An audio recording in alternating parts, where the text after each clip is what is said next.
আমরা আজকে Sublime text editor use করব। হ্যাঁ, এটা হচ্ছে সাবলাইম। তাহলে আমরা একটা নতুন ফাইল নিয়ে আগে আমরা সেভ করে নিচ্ছি। আমরা অলরেডি তো আমাদের একটা করা আছে। আমি ওই জাভাস্ক্রিপ্ট ক্লাসের মধ্যে আসলে আজকে আমরা একটা নতুন ফোল্ডার করে নিই, যে এটা হচ্ছে ক্লাস 3, তাই না? 3 নাম্বার ক্লাস না এটা আমাদের? 3 নাম্বার ক্লাসের মধ্যে আছে। এখানে যাই আমরা index.html নামে একটা ফাইল ক্রিয়েট করলাম। যে আমাদের এখানকার সিনট্যাক্সটা চেঞ্জ হয়ে গেল। ঠিক আছে, এটা html, এটা সাবলাইম টেক্সট এডিটর। ঠিক আছে, এটার অনেকগুলো ফ্যাসিলিটি আছে। হ্যাঁ বলো। না, এটা নোটপ্যাড প্লাস প্লাস না। নোটপ্যাড প্লাস প্লাস এর চাইতে এর ফ্যাসিলিটি অনেক অনেক বেশি। এটা প্রবলেম করে আগেগুলোতে কোনো এরর দেয় না। আসলে নরমালি তো এরর দেখানোর কথা না। আপনি কি বলতে যে এরর দেখায়? কারণ আপনার যদি কম্পিউটারে কোনো প্রবলেম থাকে সেক্ষেত্রে বিষয়টা তো নরমালি প্রবলেম করে না এটা। ঠিক আছে, ওকে। যদি আপনার মানে মনে হয় বা প্রবলেম মনে হয় তাহলে আপনি সেক্ষেত্রে নটপ্যাড প্লাস প্লাস ইউজ করবেন। ঠিক আছে, অথবা ব্রাকেটস আছে, এটা ইউজ করতে পারেন। অনেকগুলো এডিটর আছে এবং আহ, আপনার আসলে ডিপেন্ড করে যে আপনার মানে পছন্দের উপরে বেস করে আপনি নিজেরটা আর কি এডিটরটা বেছে নেবেন। কারণ যার যেটাতে ভালো লাগবে, অনেকেই কিন্তু হয়তো সাবলাইম টেক্সট এডিটর ভালো লাগবে না, অন্য কোনো এডিটর ভালো লাগবে। এডিটর ভালো লাগার একটা ব্যাপার আছে, বুঝছেন? যে এডিটর পছন্দের যদি এডিটর হয় তাহলে দেখবেন কাজ অনেক ফাস্ট হবে। ওকে, আমরা যেটা করব আসলে, তাহলে আমরা যে জাভা স্ক্রিপ্ট করছিলাম, তাই না? ওকে, জাভাস্ক্রিপ্ট করছিলাম আর আমি বলছিলাম যে আপনাদেরকে W3 স্কুল থেকে জাভাস্ক্রিপ্ট গুলো দেখতে। তাহলে একটা সুবিধা হবে কি, যে আমি যে যে জিনিসগুলো শেখাচ্ছি সেগুলো আর আপনার আলাদা করে আমার আর নোট করে দিতে হবে না, কারণ অনলাইনে আপনারা পুরোটাই পাচ্ছেন, তাই না? তো আমি আলাদা করে কোনো নোট টোট দিব না, এখানেই আছে। প্লাস আপনাদের একটা ভিডিও করা থাকছে, সেই জিনিসগুলো আপনারা দেখবেন। ওকে, যাক, আমরা শেষ করছিলাম কোন পর্যন্ত গেছিলাম যেন গতদিন? অ্যারে, অ্যারেটা জাস্ট আমরা দেখছিলাম সিম্পলি, তাই না? নাম্বারস, নাম্বার মেথড, এখানে অনেকগুলো অনেক কিছু আছে। আসলে আমি আর সর্বোচ্চ হয়তো বা কয়টা ক্লাস নিব এই জাভাস্ক্রিপ্টের উপরে, আমি আর 2টা ক্লাস নিব। হ্যাঁ, তো কম 2টা ক্লাস নিব। আর তার পাশাপাশি আমরা আর কি যখন পিএইচপি তে যাব, পিএইচপি তে তো অনেক বিস্তর আলোচনা থাকবে। তার পাশাপাশি তখন আমরা চেষ্টা করব যে জাভাস্ক্রিপ্টে আরো কিছু কিছু জিনিস কভার করতে। যেহেতু ক্লাস আমার জাভাস্ক্রিপ্টে কিন্তু ক্লাস নেওয়ার কথাই না, আমাদের মেইনলি কিন্তু পিএইচপি তে ক্লাস নেওয়া। ঠিক আছে, ওকে। তবে গতদিন আমরা বোধহয় 2টা ফাংশন দেখছিলাম, একটা হচ্ছে পার্স ফ্লোট আর পার্স ইন্টিজার, তাই না? এগুলা সিম্পলি আপনারা খালি একবার করে চোখ বুলাই গেলে কিন্তু এই ফাংশন গুলো আমার মনে হয় মনে থাকবে আপনাদের। যাদের একটু স্মৃতিশক্তি ভালো তারাও খুব মনে রাখতে পারবেন ইজিলি। আর যদি তারপরে মনে না থাকে কোনো সমস্যা নাই, আপনারা যেটা করতে পারেন যে স্নিপেট পাওয়া যায়। হ্যাঁ, এই যে এখানে স্নিপেট পাবেন, সাবলাইম টেক্সট এডিটরে আপনারা স্নিপেট পাবেন। স্নিপেট গুলোকে ইনস্টল করে নিতে পারেন, তাহলে দেখবেন যে আপনার অনেক বড় বড় কাজ অনেক ইজি হয়ে যাবে। ঠিক আছে, কিরকম? হ্যাঁ, স্নিপেট আমি পরিচয় করে দিচ্ছি। এগুলা হচ্ছে ফাস্ট কাজ করার জন্য। হ্যাঁ, স্নিপেট হচ্ছে কি ধরনের জিনিস? এখন স্নিপেটের শব্দের অর্থ কি? যে small piece of brief extract, মানে অনেক বড় একটা জিনিস ছোট একটা পিসের মধ্যে রাখা। ঠিক আছে, কিরকম? যেমন ধরেন এই যে আমি একটু আগে একটা স্নিপেট ইউজ করলাম, আপনারা দেখছেন যে আমি HTML লিখলাম, লিখে আমি জাস্ট একটা টেপ দিলাম। টেপ দিলে কিন্তু আমার এই যে এটা সাজেস্ট করছে, সে করছে না? আমি জাস্ট এখানে যাই যদি এন্টার করি তাহলে আমাকে সে বড় একটা জিনিস এনে দিবে। এটা হচ্ছে স্নিপেট। স্নিপেটের জন্য আমি এটা পাবো। বুঝতে পারছেন কথা? এরকম অনেকগুলো স্নিপেট আছে। যেমন আমরা যখন হয়তো বা প্রোগ্রাম লিখবো, সাপোজ আমার লুপ, আমি ফর লুপের যে সিনট্যাক্স সেটা আমি ভুলে যাই, ধরে সাপোজ যে আমি ফর লুপের সিনট্যাক্সটা মনে রাখতে পারি না। কারণ আমার যদি স্নিপেট গুলো দেয়া থাকে তাহলে কি আমি জাস্ট ফর লিখবো, টেপ দিব, অটোমেটিক্যালি আমাকে সাজেস্ট করবে যে আমি কি আসলে স্নিপেটটাকে ইউজ করতে চাই কিনা। আমি যদি এন্টার করি আমার পুরো ফর লুপের পুরো স্ট্রাকচারটা চলে আসবে। বুঝতে পারছেন? আসলে কোড লেখা ইজি, মানে এমন না যে কোড লেখা সিনট্যাক্স জানা খুবই সহজ ব্যাপার, কারণ এখন সিনট্যাক্স আপনার মুখস্থ করার দরকার নেই। আপনি এই জিনিসগুলো ইজিলি পাবেন। আপনি জাস্ট ওই লিখে টেপ দিলেই অটোমেটিক চলে আসবে। বুঝতে পারছেন? স্নিপেট গুলো এখানে পাবেন। কিভাবে পাবেন? এই যে প্যাকেজ কন্ট্রোল আছে না, প্যাকেজ কন্ট্রোলে ঢোকেন। ঢোকার পরে এই যে ইনস্টল প্যাকেজ ক্লিক করেন। সে কিন্তু এই রিপোজিটরি লোড করছে। হ্যাঁ, ওর বিশাল রিপোজিটরি আছে, এখান থেকে লোড করছে। এখানে যায় আপনি জাস্ট স্নিপ লিখেন বা স্নিপেট লিখেন। দেখেন আপনার যত রকমের স্নিপেট আছে, স্নিপেট মেকার, স্নিপেট ম্যানেজার, অনেক কিছু আছে। দেখ, আমার যদি HTML স্নিপেট প্রয়োজন হয়, তাহলে আমি HTML স্নিপেট লিখলে এই যে HTML স্নিপেট, বুঝতে পারছেন? তাহলে HTML এর যত স্নিপেট আছে পাবেন। যদি জাভাস্ক্রিপ্ট স্নিপেটের প্রয়োজন হয়, তাহলে আমি জাভাস্ক্রিপ্ট কমপ্লিশনস স্নিপেটই দিবে। এটা জাভাস্ক্রিপ্ট আবার স্নিপেটস আছে, এটা দিয়ে দেন, ইনস্টল করেন। হ্যাঁ, প্রেফারেন্সেস থেকে, হ্যাঁ, প্যাকেজ কন্ট্রোল। তারপরে জাস্ট ওই অ্যাড প্যাকেজ, এই ইনস্টল প্যাকেজ প্যাকেজগুলো ইনস্টল করবেন। অনেকগুলো প্যাকেজ আছে, বহুত প্যাকেজ আছে। যেটা যেটা আপনার সুবিধা সেটা সেটা ইনস্টল করবেন, জাস্ট দেখবেন ইজি হয়ে যাবে বিষয়গুলো। হ্যাঁ, আর গতদিন কথা হই যে আমরা একটা জিনিস বুঝছিলাম যে ইমেজের কথা বলতে যায়, বোধহয় বলা হয়নি, তাই না? ইমেজ আপনারা ছিলেন না, অনেকে যারা ছিলেন তারা বলতে পারছেন না। ইমেজের কথা আমি বলছিলাম, এই শব্দটা আমি উচ্চারণ, এটা আমি দেখাইনি। এই যে ইনস্টল প্যাকেজে যান, এখানে যায় এই যে ইমেজ, এই যে ইমেজ পাইছেন, এই যে এক্স জেনকোডিং, অর্থাৎ এটা আগে নাম ছিল হচ্ছে আপনার জেনকোডিং, এখন এটা হয়ে গেছে ইমেজ। এটাও ইনস্টল করতে, এগুলা ইনস্টল করলে আপনার অনেক অনেক ফ্যাসিলিটি আছে, অনেক সুবিধা আছে। তো আপনার লেখার সময় দেখবেন অনেক সময় দামি কিছু টেক্সটের দরকার,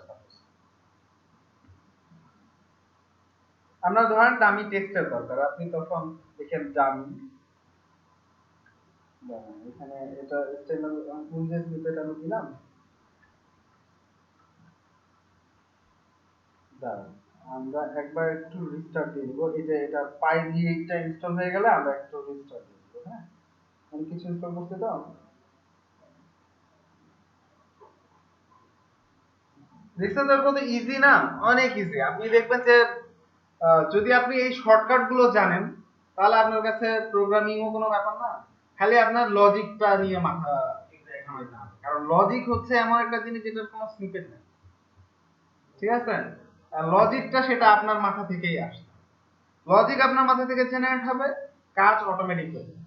তো সিনট্যাক্স নিয়ে তো আপনার মাথা ঘামানোর দরকার নেই, কারণ সিনট্যাক্সের তো বস্তা ভরা সিনট্যাক্স আছে, জাস্ট আপনার যখন যেটা দরকার আপনি ওকে বললেই এনে দেবে। ঠিক আছে, পিএইচপিও সেম। অনেকে এগুলা নিয়ে মাথা ঘামায় যে আমি ফর লুপ কিভাবে চালাবো, আমি হোয়াইল কিভাবে চালাবো, আমি ডু হোয়াইল কিভাবে চালাবো, কারণ এগুলা আমি জানি না, ফরম্যাটটা জানি না, স্ট্রাকচার জানি না, বা এই সিনট্যাক্স গুলো আমার কারেক্ট হয় না। এইরকম এতে কোনো টেনশনের কোনো কারণ নেই, স্নিপেট আছে হাজার। ঠিক আছে, আর বড় বড় যেগুলা এডিটর আছে অনেকগুলো, যেমন পিএইচপির ক্ষেত্রে আমি ইউজ করি হচ্ছে পিএইচপি ইডি। এটা অনেক ভালো একটা এডিটর পিএইচপির জন্য। বুঝতে পারছেন? এই এডিটরটা করবে কি, আপনার যা দরকার আপনি টাইপ করছেন, টাইপ করতে করতে সে তো আপনাকে অটো সাজেস্ট করবে যে এটা আপনি কি এটা চাচ্ছেন না। পিএইচপি ইডি, ইডি, হ্যাঁ, খুব ভালো। শুধু এটা পিএইচপির জন্য, হ্যাঁ, শুধু পিএইচপির জন্য। অথবা অনেকে পিএইচপি স্টর্ম ইউজ করে। এখন আমি বললাম যে এটা আপনার টোটালি আপনার রুচির উপরে, আপনার যেটা ভালো লাগে আপনি সেটা ইউজ করুন। ঠিক আছে, দুই তিনটা চেঞ্জ করে দেখবেন যেটা আপনার ভালো লাগছে, হ্যাঁ এটা খুব ভালো, আমার জন্য খুব সুবিধা, তাহলে ওই অনুযায়ী আপনি use করুন। ঠিক আছে, আর ফ্লেক্সিবিলিটি থাকে, এডিটর গুলো আপনার নিজের মতো করে আপনি চেঞ্জ করে নিতে পারেন। ওকে, তাহলে আমরা এখানে যাই। আর আমি যেহেতু সবকিছু খুব শর্টকাটে শেখাচ্ছি না, আমার মনে হয় যে আপনাদের মানে ইজি হবে। ঠিক আছে, এই আদার যে কথাবার্তাগুলো বলছি এগুলো কিন্তু প্রত্যেকটা ইম্পর্টেন্ট। এখন আপনারা সেটা যতটুকু ইম্পর্টেন্স দেবেন তার উপর বেস করে আপনারা রেজাল্ট পাবেন। ঠিক আছে, তো আমরা ইমেজ ইনস্টল করছি, দেখি ইমেজটা কাজ করছে কিনা। জাস্ট এটা ইমেজ কাজ করানোর জন্য প্রথমত যেটা লাগে আর কি, যেমন মনে করেন ধরেন আমি একটা ডিপ নিলাম, ডিপের ভিতরে আরো একটা ডিপ আছে, আর এই ডিপটা মনে করেন ক্লাস হচ্ছে কন্টেইনার, ট্যাব দিলাম, এটা তৈরি হয়ে গেল। বুঝতে পারছেন কথা কিছু? বুঝেন নাই? সাপোজ আমি এই যে HTML তো এটা নিলাম, এভাবে না, HTML এখন বোধহয় কনফিগ, মানে দুইটা আলাদা আলাদা তো সমস্যা নেই, কোনো ব্যাপার না।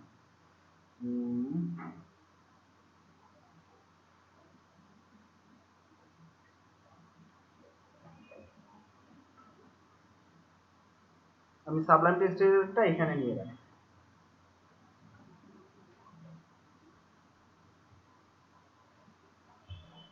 এখানে আপনি দেন ডক টাইপ, কি দিবেন? ডক টাইপ দিয়ে এন্টার করেন। একটাও তো নিচ্ছে না, এটাতে গেল। ওকে, যাই হোক, সমস্যা না। ওকে, আমরা এই যে HTML দিলাম আগে, তারপরে দিচ্ছি হচ্ছে হ্যাঁ। ওকে, ঠিক আছে, দিয়ে আপনি জাস্ট ট্যাব চাপ দেন, তাহলে দেখেন HTML চলে আসছে, আমার এখানে হেডও চলে আসছে, টাইটেলও চলে আসছে। ওকে, আমি এখন কি করব, আমার দরকার হচ্ছে হেডের পরে আমার কি আসবে, বডি, তাই তো, তাই না? HTML টা ক্লোজ হইছে কি না হয়, তাহলে আমি জাস্ট এই বডি লিখলাম, অবশ্যই ক্লোজ করবেন না, জাস্ট লিখবেন হচ্ছে বডি, বডি তৈরি হয়। ওকে, তারপরে এর ভিতরে এখন আমার একটা বড় ব্যাপার হচ্ছে যে এইখানে সুবিধাটা কোথায়, এইখানে হচ্ছে আপনার সুবিধাটা পাবেন কখন, যখন মনে করেন আপনার একটা ডিপ আছে সাপোজ, ঠিক আছে, এই ডিপের ভিতরে আমার ধরেন দুইটা ডিপ লাগে, বা একটা ডিপ আছে, অথবা এইটাই একটা ডিপ যার হচ্ছে একটা ক্লাস আছে, যার যেটা হচ্ছে কন্টেইনার। ওকে, এটুকু পর্যন্ত তো বুঝতে পারছেন নাকি? এটা কিন্তু ক্লাস, ডট দিয়ে ক্লাস বোঝায়, এটা তো আপনারা জানেন, তাই না? ডট দিয়ে ক্লাস বোঝায়, আপনারা যখন সিএসএস করছেন তখন ক্লাসের সামনে ডট ইউজ করছেন। ওকে, তারপরে আমার এটা গেল, এর ভিতরে ধরেন আমার একটা সেকশন আছে। ওকে, সেকশনের ভিতরে আমার ধরেন দুইটা ডিপ আছে। ওকে, এটার সিস্টেমটা হচ্ছে যে আপনি প্রথমে একটা ডিবে ধরেন আছে হচ্ছে ক্লাস হচ্ছে রাইট, আরেকটা এই ডিবের ভিতরে ধরেন আবার আমার কিছু আমার একটা টেবিল থাকতে পারে, এই টেবিলের ভিতরে আবার একটা টিআর টিআর নিলাম মনে করেন হচ্ছে তিনটা, এই প্রত্যেকটা টিআর এর ভিতরে আবার আমি টিডি নিচ্ছি দুইটা করে, ঠিক আছে?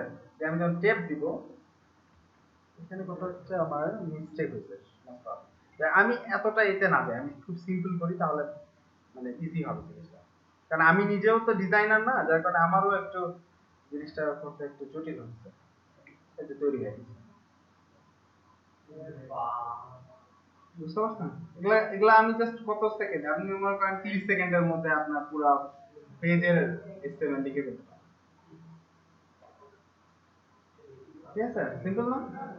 আমি কি করলাম, মনে করেন আমি জাস্ট প্রথমে নিছি হচ্ছে ডিভের ক্লাস দিছি কন্টেইনার, তার ভিতরে সেকশন দিছি, তার ভিতরে আরেকটা ডিভ নিছি যেটা হচ্ছে রাইট, ক্লাস দিয়ে দিছি রাইট, আবার তার ভিতরে টেবিল নিছি, টেবিলের মধ্যে টিআর নিছি তিনটা, প্রত্যেকটার ভিতরে আবার দুইটা করে টিডি নিছি, সব এই যে আমি এখানে টিডি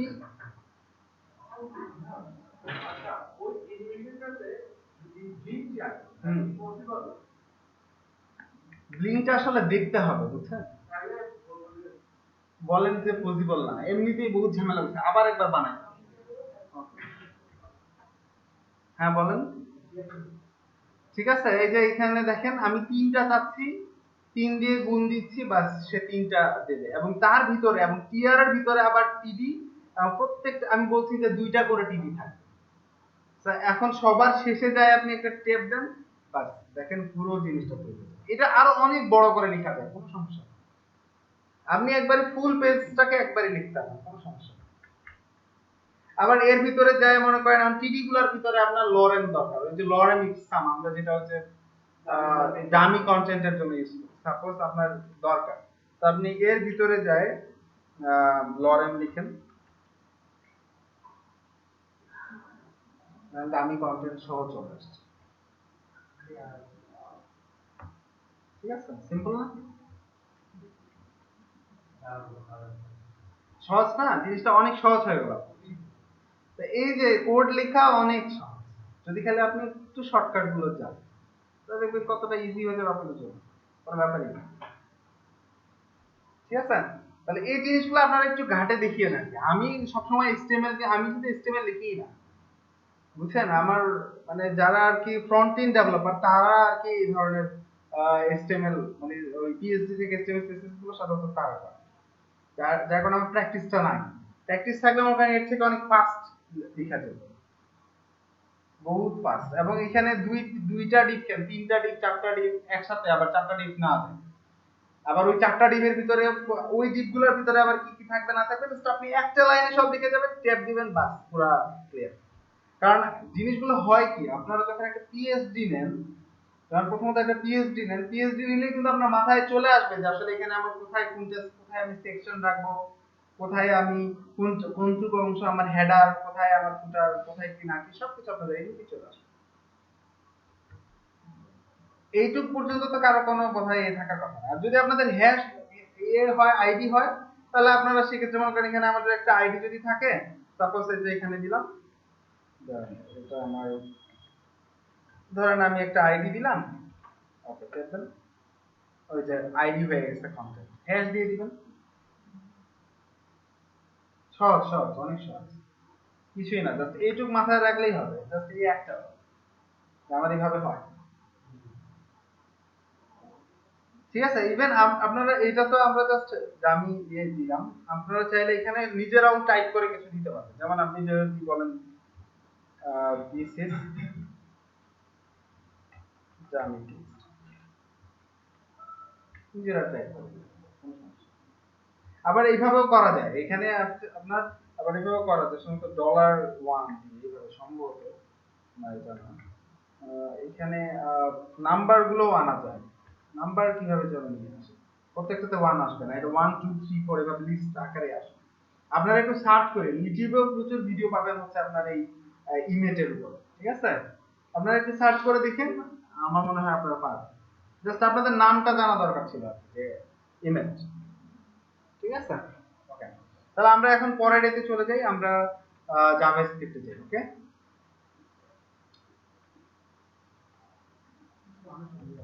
হ্যাঁ, অনেক সুবিধা।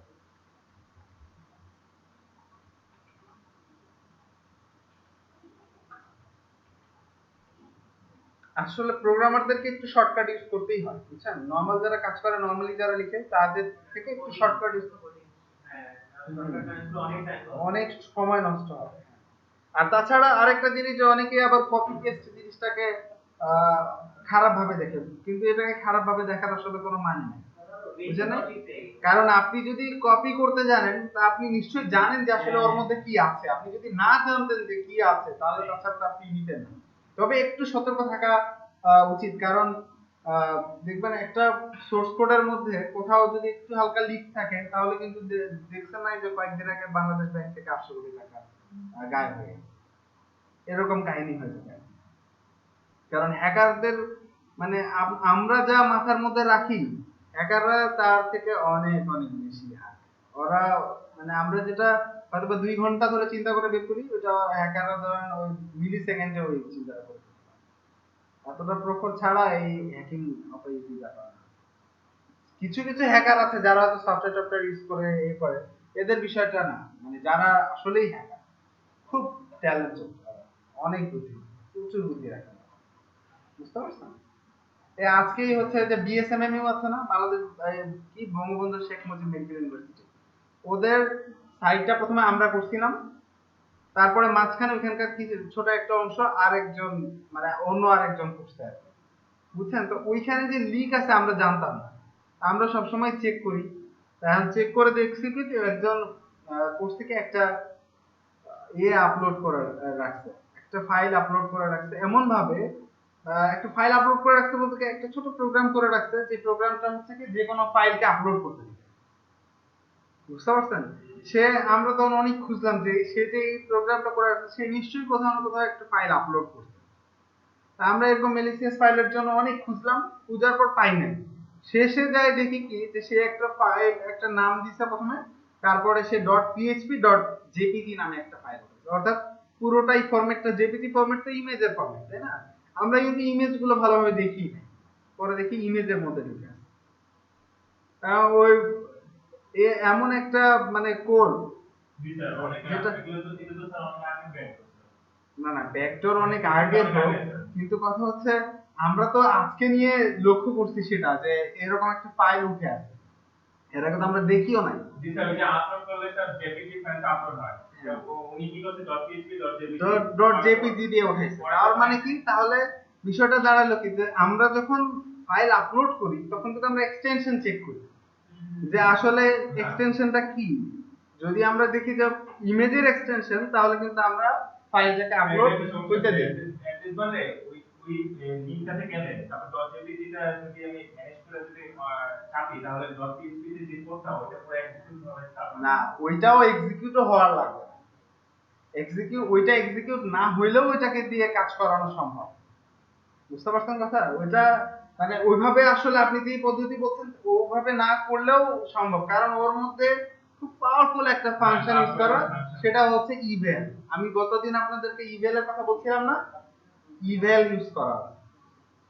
সো এটা যে কোনো স্ট্রিং যা আছে সব এক্সিকিউট করে। বুঝতে পারছেন কথা? ইভেল এর কথা ওই জন্য গতদিন কে যেন বললো না যে আমরা যদি ক্যালকুলেটর না ক্যালকুলেটর তো না একটা টেক্সট এতে আমরা করতে পারবো কিনা এজন্য বললাম, জিজ্ঞেস করলেন গতদিন আপনাদের মধ্যে কেউ না না আপনাদের ক্লাস কে সেটা আমার এই সামনেই তো বসছিল, এই সামনে অথবা সামনে অথবা আপনি জিজ্ঞেস করছিলেন কিনা একটা টেক্সট ফিল্ড দিয়ে যোগ করার টেকনিক আপনি জিজ্ঞেস করছেন। যাই হোক, কথা হচ্ছে আমরা তাহলে জাভাস্ক্রিপ্টে যাই। হ্যাঁ, আসলে অনেক কিছু আছে।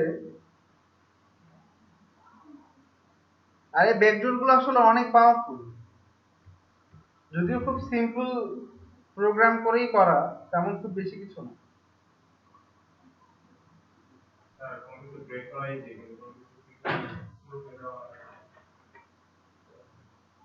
হ্যাঁ, কোনো কিছু বানানো সহজ। বিশৃঙ্খলা করা অনেক কিছু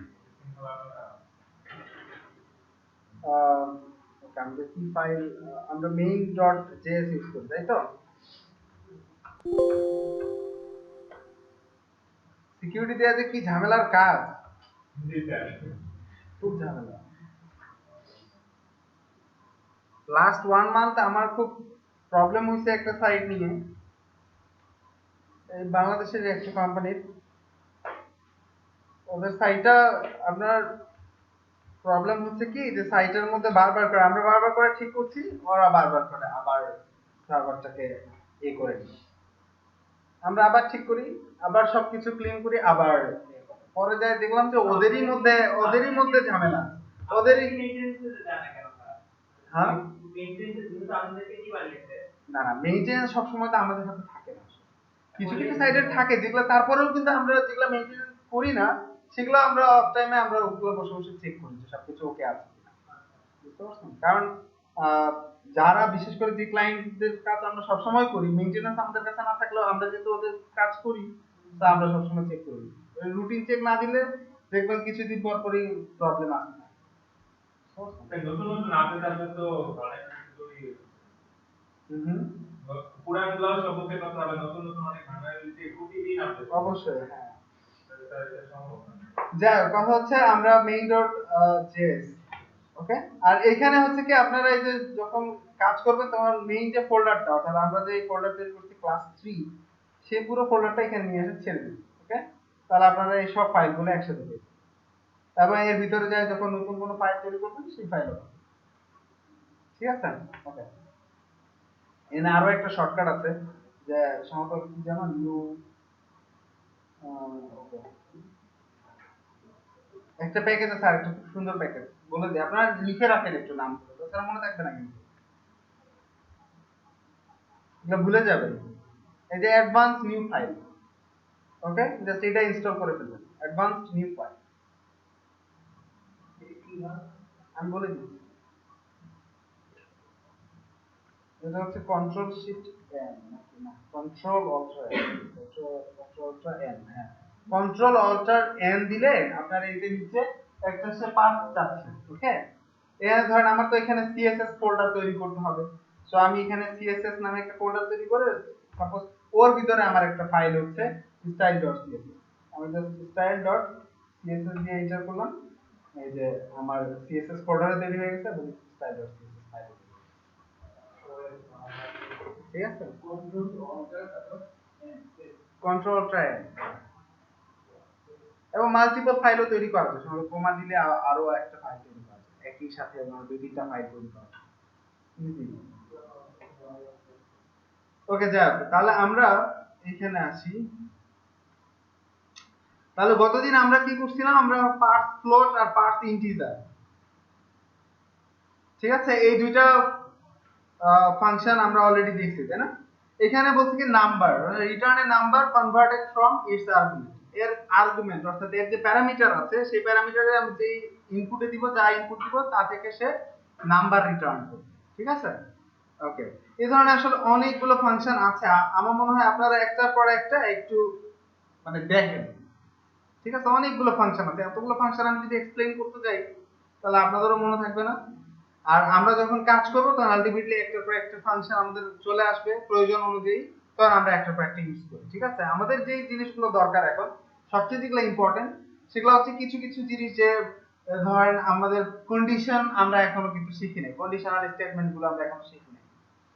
তো প্রোগ্রামিং এর ক্ষেত্রে কিন্তু একটা জিনিস আমাদের অনেকেই বলে, যারা বড় ভাই আছে প্লাস আমাদের এরাও বলে যে আসলে প্রোগ্রামিং কিছু না, সবগুলোই হচ্ছে খালি ইফ আর এলস, বুঝতে পারছেন। আর এই ইফ এলস হচ্ছে কন্ডিশনাল স্টেটমেন্ট, কি করে যে কন্ডিশন, কি রকম কন্ডিশন, ধরেন যদি এইটা হয় তাহলে ওইটা হবে, ওইটা যদি হয় তাহলে এইটা হবে, এই যে এই কন্ডিশনগুলো দিয়েই দেখবেন পুরো মানে প্রোগ্রামগুলো সব ভরা এই কন্ডিশন দিয়ে।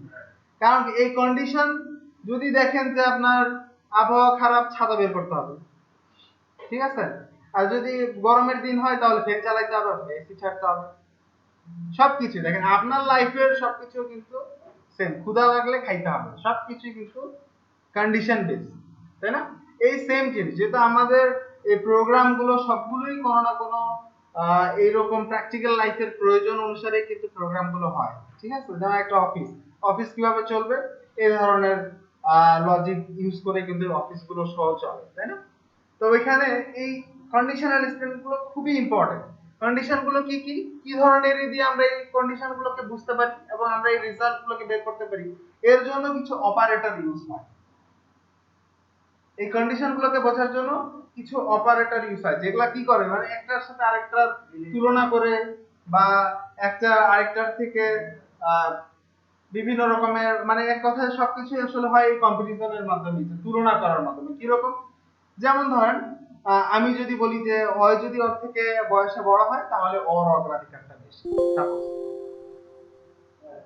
হ্যাঁ ব্যাটরি এখানে কি ইয়ে আছে ইউজ করতে না, আচ্ছা এই যে আচ্ছা আরেকটা, তো এই ধরনের যে এই কম্পেয়ার করার বিষয়টা, এইগুলো কিন্তু খুবই ইম্পর্টেন্ট এই প্রোগ্রামিং। কিরকম, এটা আমরা কিভাবে করি দেখবেন যে একটা সাইন আছে যে আপনারা গ্রেটার দেন লেস দেন চেনেন তো নাকি। তারপরে এই যে অ্যাসাইনমেন্ট অপারেটর যেটা আমরা আর একটা কাজে ইউজ করি সেটা হচ্ছে কি তুলনা করার কাজে। কি রকম, যে দুইটা ইকুয়াল যদি আমরা দেই সেই ক্ষেত্রে বোঝায় কি, যদি দুইটা ইকুয়াল দেই তার মানে সমতাটাকে কম্পেয়ার করে যে আসলে দুইটা সমান কিনা, ঠিক আছে। আবার যখন আমি তিনটা ইকুয়াল দিচ্ছি তখন আবার চেক করা হয় কি, যে এক তো চেক করা হয় যে দুইটা সমান কিনা, আবার তার পাশাপাশি এটাও চেক করা হয় যে দুইটার ডেটা টাইপটাও সেম কিনা। ডেটা টাইপ আমি বোধহয় গতদিনে একটু বলছিলাম না যে আপনাদের ওই যে ইন্টিজার বা ফ্লোট, তারপরে আপনার স্ট্রিং, এগুলো হচ্ছে ডেটা টাইপ। এই ডেটা টাইপটাও সেম কিনা এটাও কিন্তু চেক করা হয়। যেমন আমি প্রথম দিনই যখন আপনাদেরকে শেখাই তখন একটা জিনিস আপনাদেরকে বলছিলাম যে 5 নরমাল 5, আর ওই 5 এর দুই পাশে যদি দুইটা কোটেশন, ডাবল কোটেশন বা সিঙ্গেল কোটেশন দেওয়া হয় তাহলে কিন্তু দুইটা 5 এমনিতে নরমালি দেখতে সেম লাগলেও দুইটা 5 এর মধ্যে কিন্তু পার্থক্য আছে, একটা হচ্ছে একটা হয়ে গেল স্ট্রিং আর আরেকটা হচ্ছে নাম্বার, বুঝতে পারছেন। তা এখন আমি যদি এই দুই পাশে যেটা 5 দেই তিনটা ইকুয়াল দিয়ে, এক পাশে দিলাম হচ্ছে স্ট্রিং আরেক পাশে দিলাম হচ্ছে নাম্বার, তাহলে সে কিন্তু ধরে ফেলবে যে এই দুইটা সেম না, তখন কিন্তু সে ধরে ফেলবে যে এই দুইটা সেম না। কিসে পার্থক্যটা তাহলে থাকলো? এখানে হচ্ছে ডেটা টাইপটা ভিন্ন। কিন্তু যদি আমি ওই জায়গায় তিনটা ইকুয়াল না দিয়ে দুইটা ইকুয়াল দিই তাহলে কি হবে? তখন হিসাবটা কিন্তু আলাদা। তখন হিসাবটা হচ্ছে তাহলে দুইটা সেম কিনা। দুইটা কিন্তু সেম, শুধু ডেটা টাইপটা ভিন্ন। তখন কিন্তু সে আর ডেটা টাইপ চেক করবে না, সেই ক্ষেত্রে কিন্তু সে বলবে যে হ্যাঁ এটা সেম। ওই ডাবল কোটেশন দিলেও যা, আর নাম্বারের সাথে কম্পেয়ার করলে ওই একই কথা। দুইটা ইন্টিজার, দুইটা নাম্বার, অথবা একটা হচ্ছে ওই আপনার স্ট্রিং 5 আর একটা নাম্বার 5, দুইটা ওই কোনো পার্থক্য সে ধরতে পারবে না, সে বলবে যে হ্যাঁ দুটো সমান। হ্যাঁ বলো। এটা হচ্ছে গিয়ে আমি ডবল কোটেশন রাখছি, এর মধ্যে 5 রাখছি, মানে আরেকটা 5 রাখছি ডবল কোটেশন ছাড়া, আরেকটা 5 রাখছি, এই কটা যোগ করছি, এবার আসতে 500 পর্যন্ত। মানে এটা তো হওয়া উচিত ছিল যে 510। এখন কথা হচ্ছে আপনার স্ট্রিং ধরে নিয়েছে, এটা হচ্ছে গিয়ে আবার সমস্যা। একটা স্ট্রিং থাকলেই সবগুলাকে স্ট্রিং হিসাবে সে যোগ করবে। একটাতে যদি স্ট্রিং ফেলেন আপনি, তারপর যদি 1000টাও দেন, তখন সবগুলোকেই সে ওইভাবেই যোগ করবে। তখন সে নরমালি যেভাবে যোগ করে অ্যারিথমেটিক অপারেশনটা তখন আর কাজ করবে না। ঠিক আছে?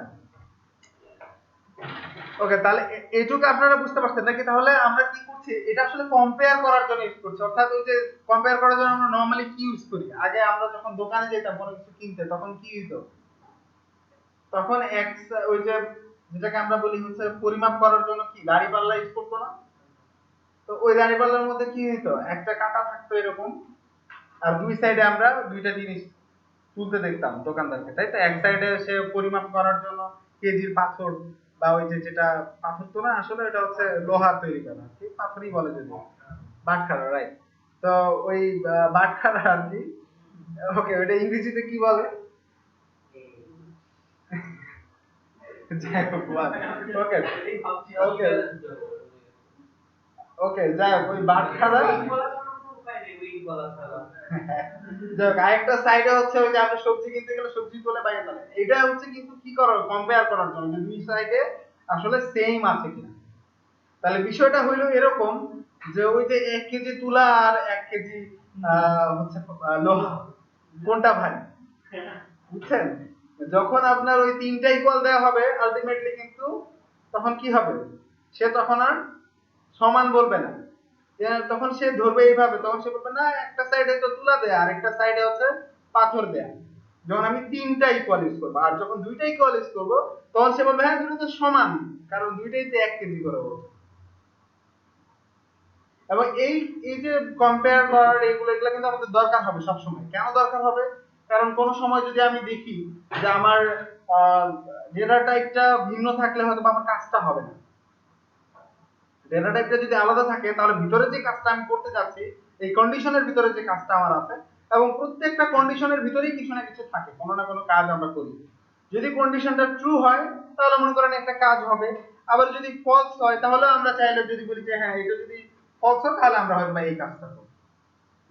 ধরেন এখন আপনারা ক্লাসে আসছেন, আমি এই সময় আপনি চিন্তা করছেন যে যদি স্যার থাকে তাহলে তো ক্লাস হবে, আর যদি ক্লাস না থাকে তাহলে তো আমরা গল্প করবো। এটাও কিন্তু একটা কন্ডিশন, এবং এই কন্ডিশন অনুযায়ী কিন্তু দুইটা কাজ আপনার ঠিক করা আছে। যদি ক্লাস থাকলো, যদি টিচার থাকলো তাহলে কি কি হচ্ছে, ক্লাসটা হচ্ছে, আর যদি টিচার না থাকছে তাহলে কিন্তু ক্লাস হচ্ছে না, তখন গল্প হচ্ছে। তাহলে দুইটা আলাদা আলাদা কাজ, এবং সেটা ডিপেন্ড করবে হচ্ছে কার উপরে, ওই কন্ডিশনটা যদি মানে ট্রু হয় অথবা ফলস হয়। এই জন্য কিন্তু প্রোগ্রামিং এর ভাষায় আমরা ইউজ করি হচ্ছে ইফ ইলস। ইফ ইলস এই জিনিসগুলো আসলে ইফ ইলস না, এখানে বিষয়গুলো আরো গভীরে আরো ভিন্ন, কিন্তু এগুলোর জন্য মানুষ বুঝে আর কি, এই জন্য এই ইফ আর ইলস আনা হয়েছে যেন আমরা আরো ভালোভাবে বুঝতে পারি। মানুষজন ইফ ইলস সহজে বুঝবে, কারণ ইংরেজি যারা একটু একটু হলেও জানে, আমার মতো একটু হালকা হালকা জানে, তারা হয়তো বা তারাই বুঝবে, বুঝবে না। যারা ভালো জানে তাদের কথা টোটালি বাদই দিলাম, যারা অন্তত ইফ শব্দটা বোঝে তার মানে সে জানে যে ইফটা কেন ইউজ হয়, তাই কিনা? ওকে, তাহলে আমরা যেটা বলছিলাম যে এখানে হচ্ছে কি ফর আসলে কন্ডিশনের জন্য না, ফর কিন্তু কন্ডিশনের জন্য না, ফর হচ্ছে লুপের জন্য।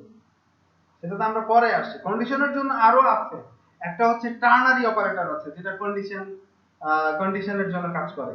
আবার একটা হচ্ছে আপনার আছে টার্নারি অপারেটর আছে, আর একটা হচ্ছে সুইচ কেস। এই সবগুলোই হচ্ছে কন্ডিশনের জন্য। হ্যাঁ, সুইচ কেস আছে, সুইচ কেস এখানে সবগুলোই পাবেন, ঠিক আছে। এখানে দেখেন একটু করে যান, এখানে ইফ আছে, কম্পারিজন, এই যে কন্ডিশন। ওকে, এই যে কম্পেয়ার করার জন্য যে একটু আগে আমি যেগুলো বলছিলাম এখানে কিন্তু সবই আছে, বুঝছেন। এই যে এখানে যেমন কম্পেয়ার করার জন্য আমি বলছিলাম যে দুইটা ইকুয়াল আর একটা হচ্ছে তিনটা ইকুয়াল, একটা হচ্ছে ইকুয়াল টু আর একটা হচ্ছে equal value and equal type, অর্থাৎ যেটা ভ্যালু প্লাস টাইপ দুইটাই আপনার কম্পেয়ার করে, দুইটাই চেক করে যে দুইটাই ঠিক আছে কিনা। ওকে, এখানে প্রত্যেকটাতেই কিন্তু ট্রাইতে গেলে আপনি দেখতে পাবেন এখানে একটা লাইভ এক্সাম্পল দেওয়া আছে। এখানে আমার কারণ আপনার যা ই করছেন তার উপর বেস করে আপনি এক্সাম্পল পাবেন। যাক, আপনারা একটু এইভাবে দেখবেন, ঘাটে ঘাটে দেখলে আমার মনে হয় আপনাদের জন্য খুব সুবিধা হবে, বুঝতে পারবেন। কিন্তু মাথাটা একটু খোলা রাখতে হবে, বুঝলেন নাই? এটা সিন্ধুকের মতো করে তালা চাবি মারা রাখলে কিন্তু এই জিনিসগুলো বোঝা যাবে না। খুবই সহজ জিনিস, বুঝতে গেলে খালি একটু মাথাটা খুলে রাখবেন। আর এই সময় অন্য কিছু ভাবা থেকে বিরত থাকবেন, ঠিক আছে। অন্য কিছু ভাবনা চিন্তার মধ্যে না নিয়ে এসে মানে টোটালি এখানেই আপনার মানে মনোনিবেশ করতে হবে, এটা বাংলায় আর কি মনোনিবেশ। আর ইংরেজিতে হচ্ছে কি এটা, কনসেন্ট্রেশন, অ্যাটেনটিভ, যাই হোক যেটাই বলেন না কেন। হ্যাঁ বলেন।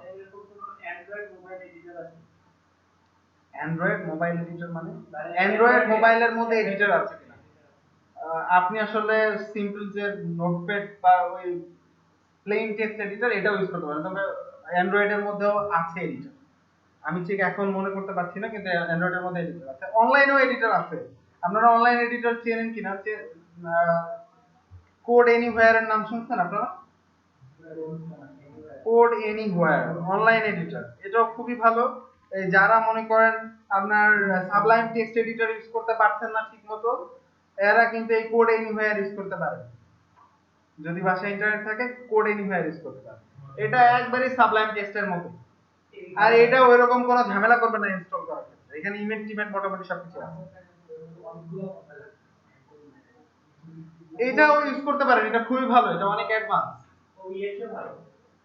অন্যান্য সবকিছুর চাইতে আমি এখন পর্যন্ত আমার দেখা অনলাইন এডিটরের মধ্যে এটাই সবচেয়ে কোড এনিওয়্যার। তবে এখানে আপনি সি শার্প দিয়ে কাজ করেন, রুবি দিয়ে কাজ করেন, যাই করেন না কেন এখানে কাজ করতে পারবেন। এটা একটা এডিটর, অনলাইন এডিটর। হ্যাঁ, না না না, একটার জন্য পে করতে হবে। আপনার নরমাল প্র্যাকটিসের জন্য কোনো পেমেন্টের কিছু লাগবে না। প্রাইসিং এটা অন্য এর ক্ষেত্রে, আপনার আপনার প্রাইসিং নিয়ে কোনো মাথা ঘামানোর দরকার নেই।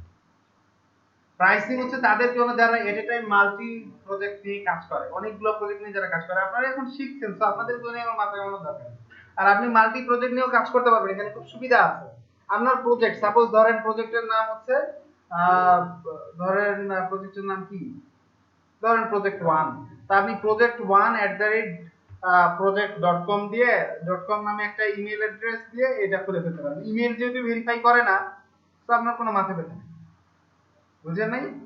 project1 মনে করেন project.com, আবার ওর একটা পাসওয়ার্ড দিয়ে আপনি জাস্ট একটা সাইন আপ করে দিবেন প্রত্যেকটার জন্য খালি, তাহলে আলাদা আলাদা প্রজেক্ট দেবে, আলাদা আলাদা আপনার অ্যাকাউন্ট থাকবে। সেক্ষেত্রে আপনি মাল্টিপল প্রজেক্ট নিয়ে কাজ করতে পারবেন। যাক, এটা ইউজ করতে পারেন আপনারা, ভালো এটা। ওকে, তারপরে আমরা আসি, এখানে হচ্ছে আরেকটা ব্যাপার হচ্ছে হ্যাঁ বলুন। হ্যাঁ হ্যাঁ বল। হ্যাঁ হ্যাঁ, এটা হচ্ছে নট ইকুয়াল। এই সাইনটা হচ্ছে আপনার নট। ওকে, এটা হচ্ছে নট ইকুয়াল, মানে একটু আগে যেটা আমরা দেখছিলাম যে দুইটা ইকুয়াল থাকা মানে হচ্ছে, মানে এক কথা যখন আমরা তুলনা করতে যাই কোনো কিছু, তখন কিন্তু দুইটা ইকুয়াল হয়, একটা ইকুয়াল দিয়ে অ্যাসাইনমেন্ট অপারেটর হয়ে যায়। বাট তুলনা করতে গেলে তখন আপনার দুইটা ইকুয়াল দিতে হবে। আর ওটা হচ্ছে সমান বোঝাবে, আর এটা হচ্ছে সমান না। যদি আমি এইভাবে করতে চাই যে আমি প্রোগ্রামটা ট্রু হইলে তাহলে এই কাজটা করব, ধরেন সাপোজ এরকম, তাহলে সেই ক্ষেত্রে ধরেন ক্লাসে যদি স্যার থাকে না থাকে তাহলে আমরা গল্প করব, এই কথাটা ব্যাপার সিম্পলি এইটুকু। আপনার দুইটার দরকার নেই, আপনার এরকম দরকার নেই যদি যদি থাকে তাহলে এটা করব, যদি না থাকে এটা করব, এরকম না। আপনার প্রথমেই ধরেন না সূচক, তখন আপনি কি করবেন, নট ইকুয়াল দিয়ে কাজটা করবেন, বুঝতে পারছেন? তখন কপেটা করবেন কিভাবে, যে নট ইকুয়াল সমান যদি না হয় তাহলে এই কাজটা হবে। আর নয়তো যদি আপনারা ওই সমানে রেখে চান তাহলে আপনাদেরকে ইফ এর ভিতরে ফাঁকা রেখে ইলসে এসে কাজটা করতে হবে। বুঝতে পারছেন? যদি এই জিনিসটা না থাকতো তাহলে কি ইলসে এসে কাজটা করতে হতো না? কারণ ইলসটা হচ্ছে ওইটার উল্টাটা, অর্থাৎ ফলস এর ক্ষেত্রে ইলস কাজ করে। আর এখানে এই জিনিসটা ফলস হচ্ছে, নট ইকুয়াল। আর এখানে নট ইকুয়াল ইকুয়াল যদি হয় তাহলে হচ্ছে not equal value or not equal time. এখানে কিন্তু মাঝখানে আছে অর, এখানে মাঝখানে আছে অর, অর্থাৎ যে কোনো একটা যদি হয় তাহলে কিন্তু কোনো এর নাই, তাহলে কাজটা হবে। বুঝতে পারছেন? ওকে। আর একটা হচ্ছে গ্রেটার দেন। আপনাদের প্রত্যেকটা एग्जांपल আছে, যেখানে সুন্দর করে एग्जांपल গুলো আছে আপনারা একটু দেখে নেবেন। ওকে, এটা দেখতে হবে, নিজে নিজেই দেখতে হবে, উপায় নেই। ওকে, তাহলে গ্রেটার দেন আমরা কি কাজে ইউজ করি জানো?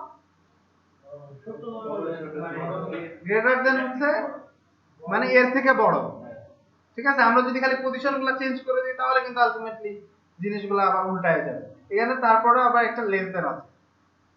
ঠিক আছে, একটা গ্রেটার দেন, একটা হচ্ছে লেস দেন, একটা হচ্ছে এর থেকে বড় আর একটা হচ্ছে এর থেকে ছোট। আর এখানে একটা হচ্ছে গ্রেটার দেন অর ইকুয়াল, মানে বড় অথবা সমান।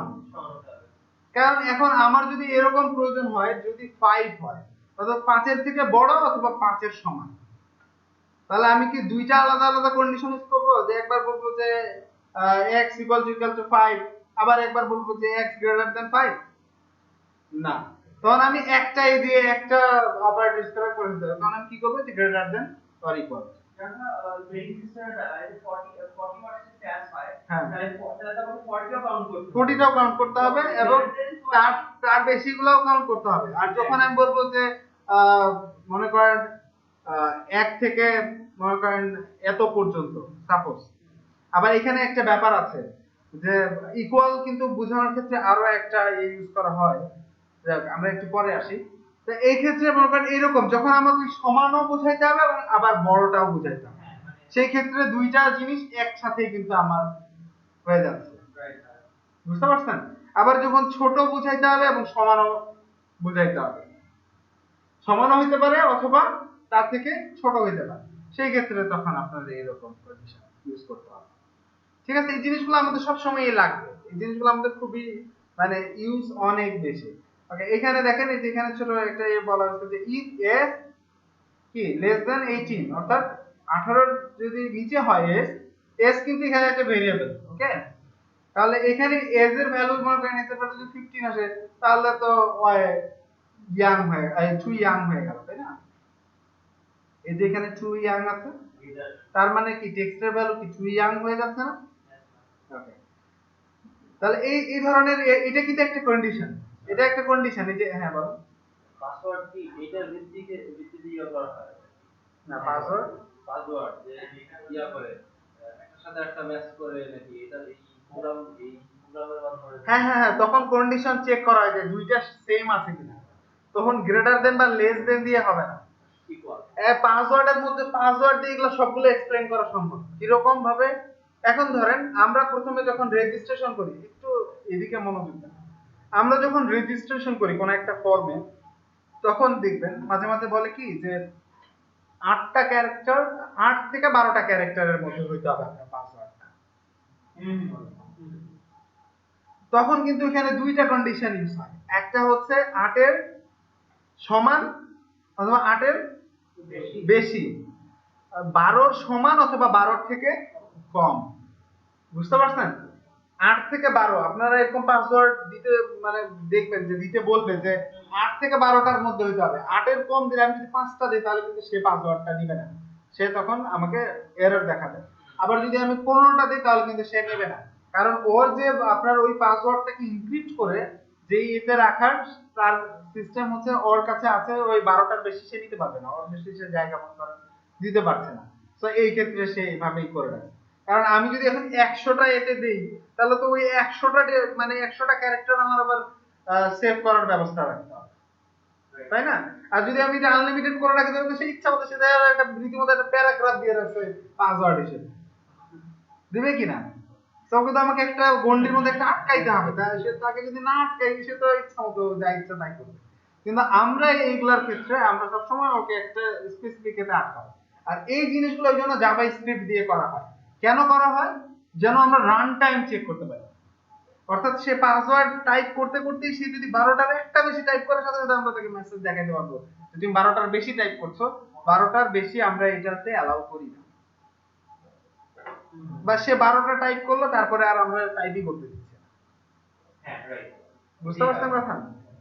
এরকম কিন্তু টাইপ করতে দিচ্ছি না, কিন্তু তারপরেও আমাকে তাকে নোটিস করতে হবে যে তুমি 12টার বেশি অ্যালাউড না। কেন?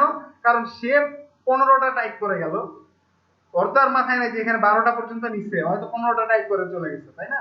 তারপর আবার সে পরের বার আবার 15টা টাইপ করলো কনফার্ম এর জন্য, সে কিন্তু ওইভাবে ইয়ে করে চলে যাবে, পরবর্তীতে সে লিখেও রাখবে কিন্তু এই 15, কিন্তু হয়ে গেছে 12টা। কিন্তু আলটিমেটলি 12টার বেশি তো নিচ্ছে না, তাই না? যদিও তার পরবর্তীতে যখন সে পাসওয়ার্ডটা দিবে তখনও কিন্তু আমরা 12টা নিয়ে কাজ করবো, বাদ বাকিগুলো কোনো কাজের না, ঠিক আছে?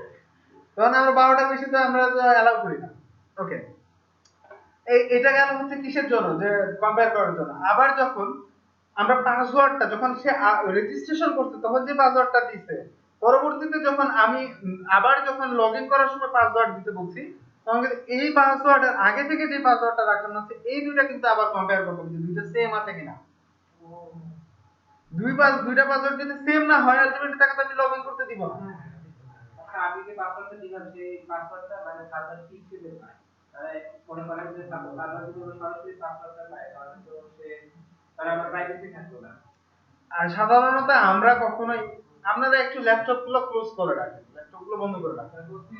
আমি সবার ফেস দেখতে পাচ্ছি না, সবার ফেস না দেখতে পেলে ক্লাস করে করার মজা নাই, তাই না? আমরা ল্যাপটপ গুলো ক্লোজ করে রাখেন, ক্লোজ করে রাখেন জাস্ট, হ্যাঁ হ্যাঁ ক্লোজ করে রাখেন, বন্ধ করার দরকার নাই, একবারে খালি বন্ধ করে দিলে করে দিলে হবে। কোডিংটা হ্যাঁ ক্লোজ করে রাখেন, হ্যাঁ বলেন। আমরা এবার আমি বলে দিই তাহলে আপনার প্রশ্ন করতে হবে। তবে আমরা যখন পাসওয়ার্ড দিই, আপনি যখন একটা পাসওয়ার্ড দেন আমাকে, কারণ আমরা ওই পাসওয়ার্ডটাকে সবসময় এটা হয় ইয়ে করি, মনে করেন প্রথমত যেটা আমরা করি কোন একটা এ দিয়ে এনক্রিপ্ট করে দিই। বুঝতে পারছেন? প্রথমত আমরা যেটা করি এনক্রিপ্ট করি, এবং এনক্রিপ্ট করার পাশাপাশি আমরা আরো কিছু মানে বহুত রকমের কিন্তু ফ্যাক্টর আছে, আপনি চাইলে যত ইচ্ছা বাড়ান। আমরা সল্ট ইউজ করি এই ক্ষেত্রে।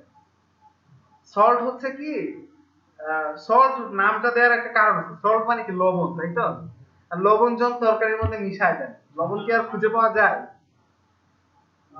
আর লবণ মিশানোর পর আমি যদি আবার বলি আর লবণটা বাইর করে নেন, বাইর করে নিতে পারবেন আপনি? বুঝতে পারলাম লবণটা আছে। কিন্তু লবণ বোঝা যাবে যে লবণ আছে। এই জিনিসটা আমরা কিন্তু করি, আমরা করি কি সল্ট মিশাই দিই। আর আমি যা পাসওয়ার্ড দিলেন তা তো এনক্রিপ্ট করে আমি মনে করেন যা চেহারা তার থেকে তো অনেকটা মানে বহুত চেঞ্জ হয়ে যাবে পাসওয়ার্ডটা, তারপরে আবার আমি ওটার সাথে কিছু লবণ মিশাই দিই, যার কারণে কেউ নর্মালি পাসওয়ার্ডটা দেখে বুঝতে পারবে না যে আসলে এখানে কি আছে, এবং যে সাইটটা ডেভেলপ করছে সেও নর্মালি দেখে বোঝার কোনো উপায় নেই। ওই পাসওয়ার্ড আমরা এমন ভাবে যে ওই পাসওয়ার্ড আর কখনোই রিট্রিভ করা সম্ভব না, আমি কখনোই জানবো না যে পাসওয়ার্ড কি আছে। বুঝতে পারছেন? যে ডেভেলপার সে পর্যন্ত কখনো জানবে না, বা যার কাছে ডেটাবেজের অ্যাক্সেস আছে সেও কখনো জানবে না যে পাসওয়ার্ডটা অরিজিনালি কি। আমরা এই জন্য করি কি, যে এই কারণেই কিন্তু যেহেতু পাসওয়ার্ডটা রিট্রিভ করা যায় না, সেই কারণেই কিন্তু এখন যেটা করা হয় যে ইমেইলে একটা আর একটা নতুন একটা লিংক পাঠিয়ে দেওয়া হয়, ওই লিংক থেকে এসে আবার নতুন করে আপনাকেই পাসওয়ার্ড সেট করতে হয়, নতুন পাসওয়ার্ড। পাসওয়ার্ড আর আপনাকে ফেরত দেওয়া হয়, কারণ আমরা তো নিজেরাই কখনো ওই পাসওয়ার্ড আনতে পারবো না, তাহলে আমরা দিব কিভাবে? আমি একটা সাইটে লগইন করছি, এনক্রিপশন ডিক্রিপশন এর কি ওয়ান টাইম ক্রিপ্টোগ্রাফি।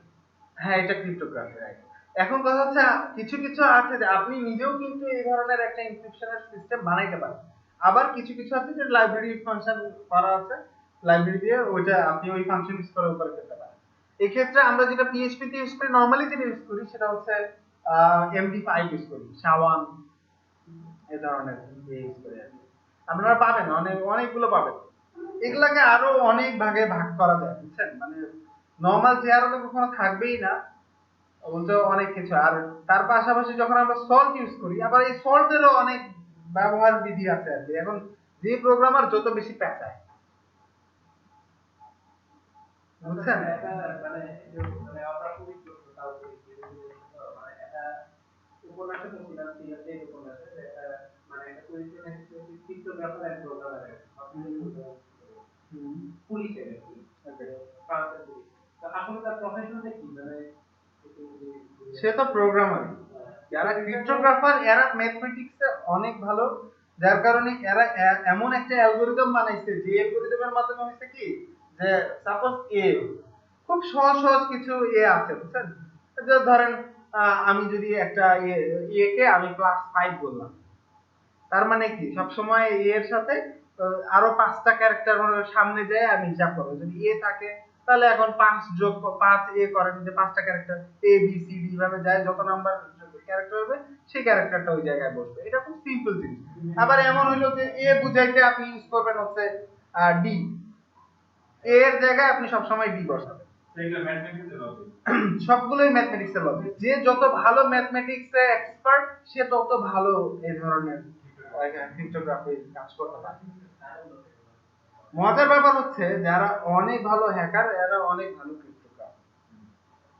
এরা মনে করেন কি করে জানেন, এরা ধরেন এমন অনেক কিছু আছে যে এত বিশাল একটা ওটা আমরা নরমালি দেখে বুঝতেই পারবো না, কিন্তু ওর কোথাও কম্পিউটারে হাত দেওয়া লাগবে না, দেখেই বলে দিবে যে আসলে এখানে কি লেখা আছে। এটা একটা ট্রান্সলেট একটা প্রোগ্রাম আছে। এখানে কিন্তু একটা ব্যাপার আছে বুঝছেন, এখানে ব্যাপারটা হচ্ছে কি যে আসলে অনেকের মাথাও কিন্তু শার্প, অনেকের মাথায় এই জিনিসগুলো ধরবেই না। দেখেন না যে অনেকে ক্যালকুলেটর, আপনি ক্যালকুলেটর চাপে একটা সেম ম্যাথমেটিক্স এর একটা প্রবলেম আপনি ক্যালকুলেটর চেপে বের করতে পারছেন না, অথচ ওয়াই সিম্পলি দেখে সলিউশন দিচ্ছে। এটা আমি ডিসকভারিতে একটাই দেখছিলাম, যেটা কারণ হচ্ছে যে ওরা ওদের যেটা হয় যে মানুষ আসলে পিছনের পোর্শন দিয়ে চিন্তা করে, আর সামনে ব্রেনের সামনের অংশ দিয়ে হচ্ছে আপনারা যে দেখছি বা যা শুনছি এগুলা নিয়ে এগুলার কাজগুলো হয়। তো ওরা করে কি, ওরা ক্যালকুলেশনটা সামনের অংশ দিয়ে করে, যার কারণে এটা অনেক অনেক ফাস্ট। আমার এই কারেন্ট জিনিসগুলো খুব ফাস্ট। হ্যাঁ তো ফাস্ট আপনার, তাহলে তো আপনিও ট্রাই করে দেখতে পারেন, বুঝছেন, ট্রাই করে দেখতে পারেন, কারণ কার মধ্যে কিরকম মেধা আছে। এখন ওসাইন বোল্ট যদি দৌড়ায় না দেখতো, কখনোই না দৌড়াইতো, তাহলে সে কি জানতো নাকি যে সে এত দ্রুতগতি সম্পন্ন দৌড়বিদ হবে, জানতো? দৌড়ানো উচিত। তাহলে আপনি ট্রাই করে দেখেন, পারবেন, কোনো ব্যাপার না, যদি ওই ধরনের থাকে পারবেন।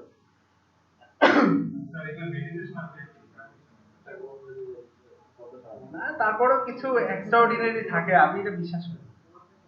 ছোটকাল থেকে তো সবার ব্রেন থাকে শুধু বেশিরভাগ অবস্থায়, তারপর তার যে যত বেশি প্র্যাকটিস করে সে তত বেশি ওটা হবে। তারপরেও সবাই তো যে সাকসিডেড করতে না, যাই হোক ওগুলা ওই বিষয়গুলো আমরা বাদ দিই।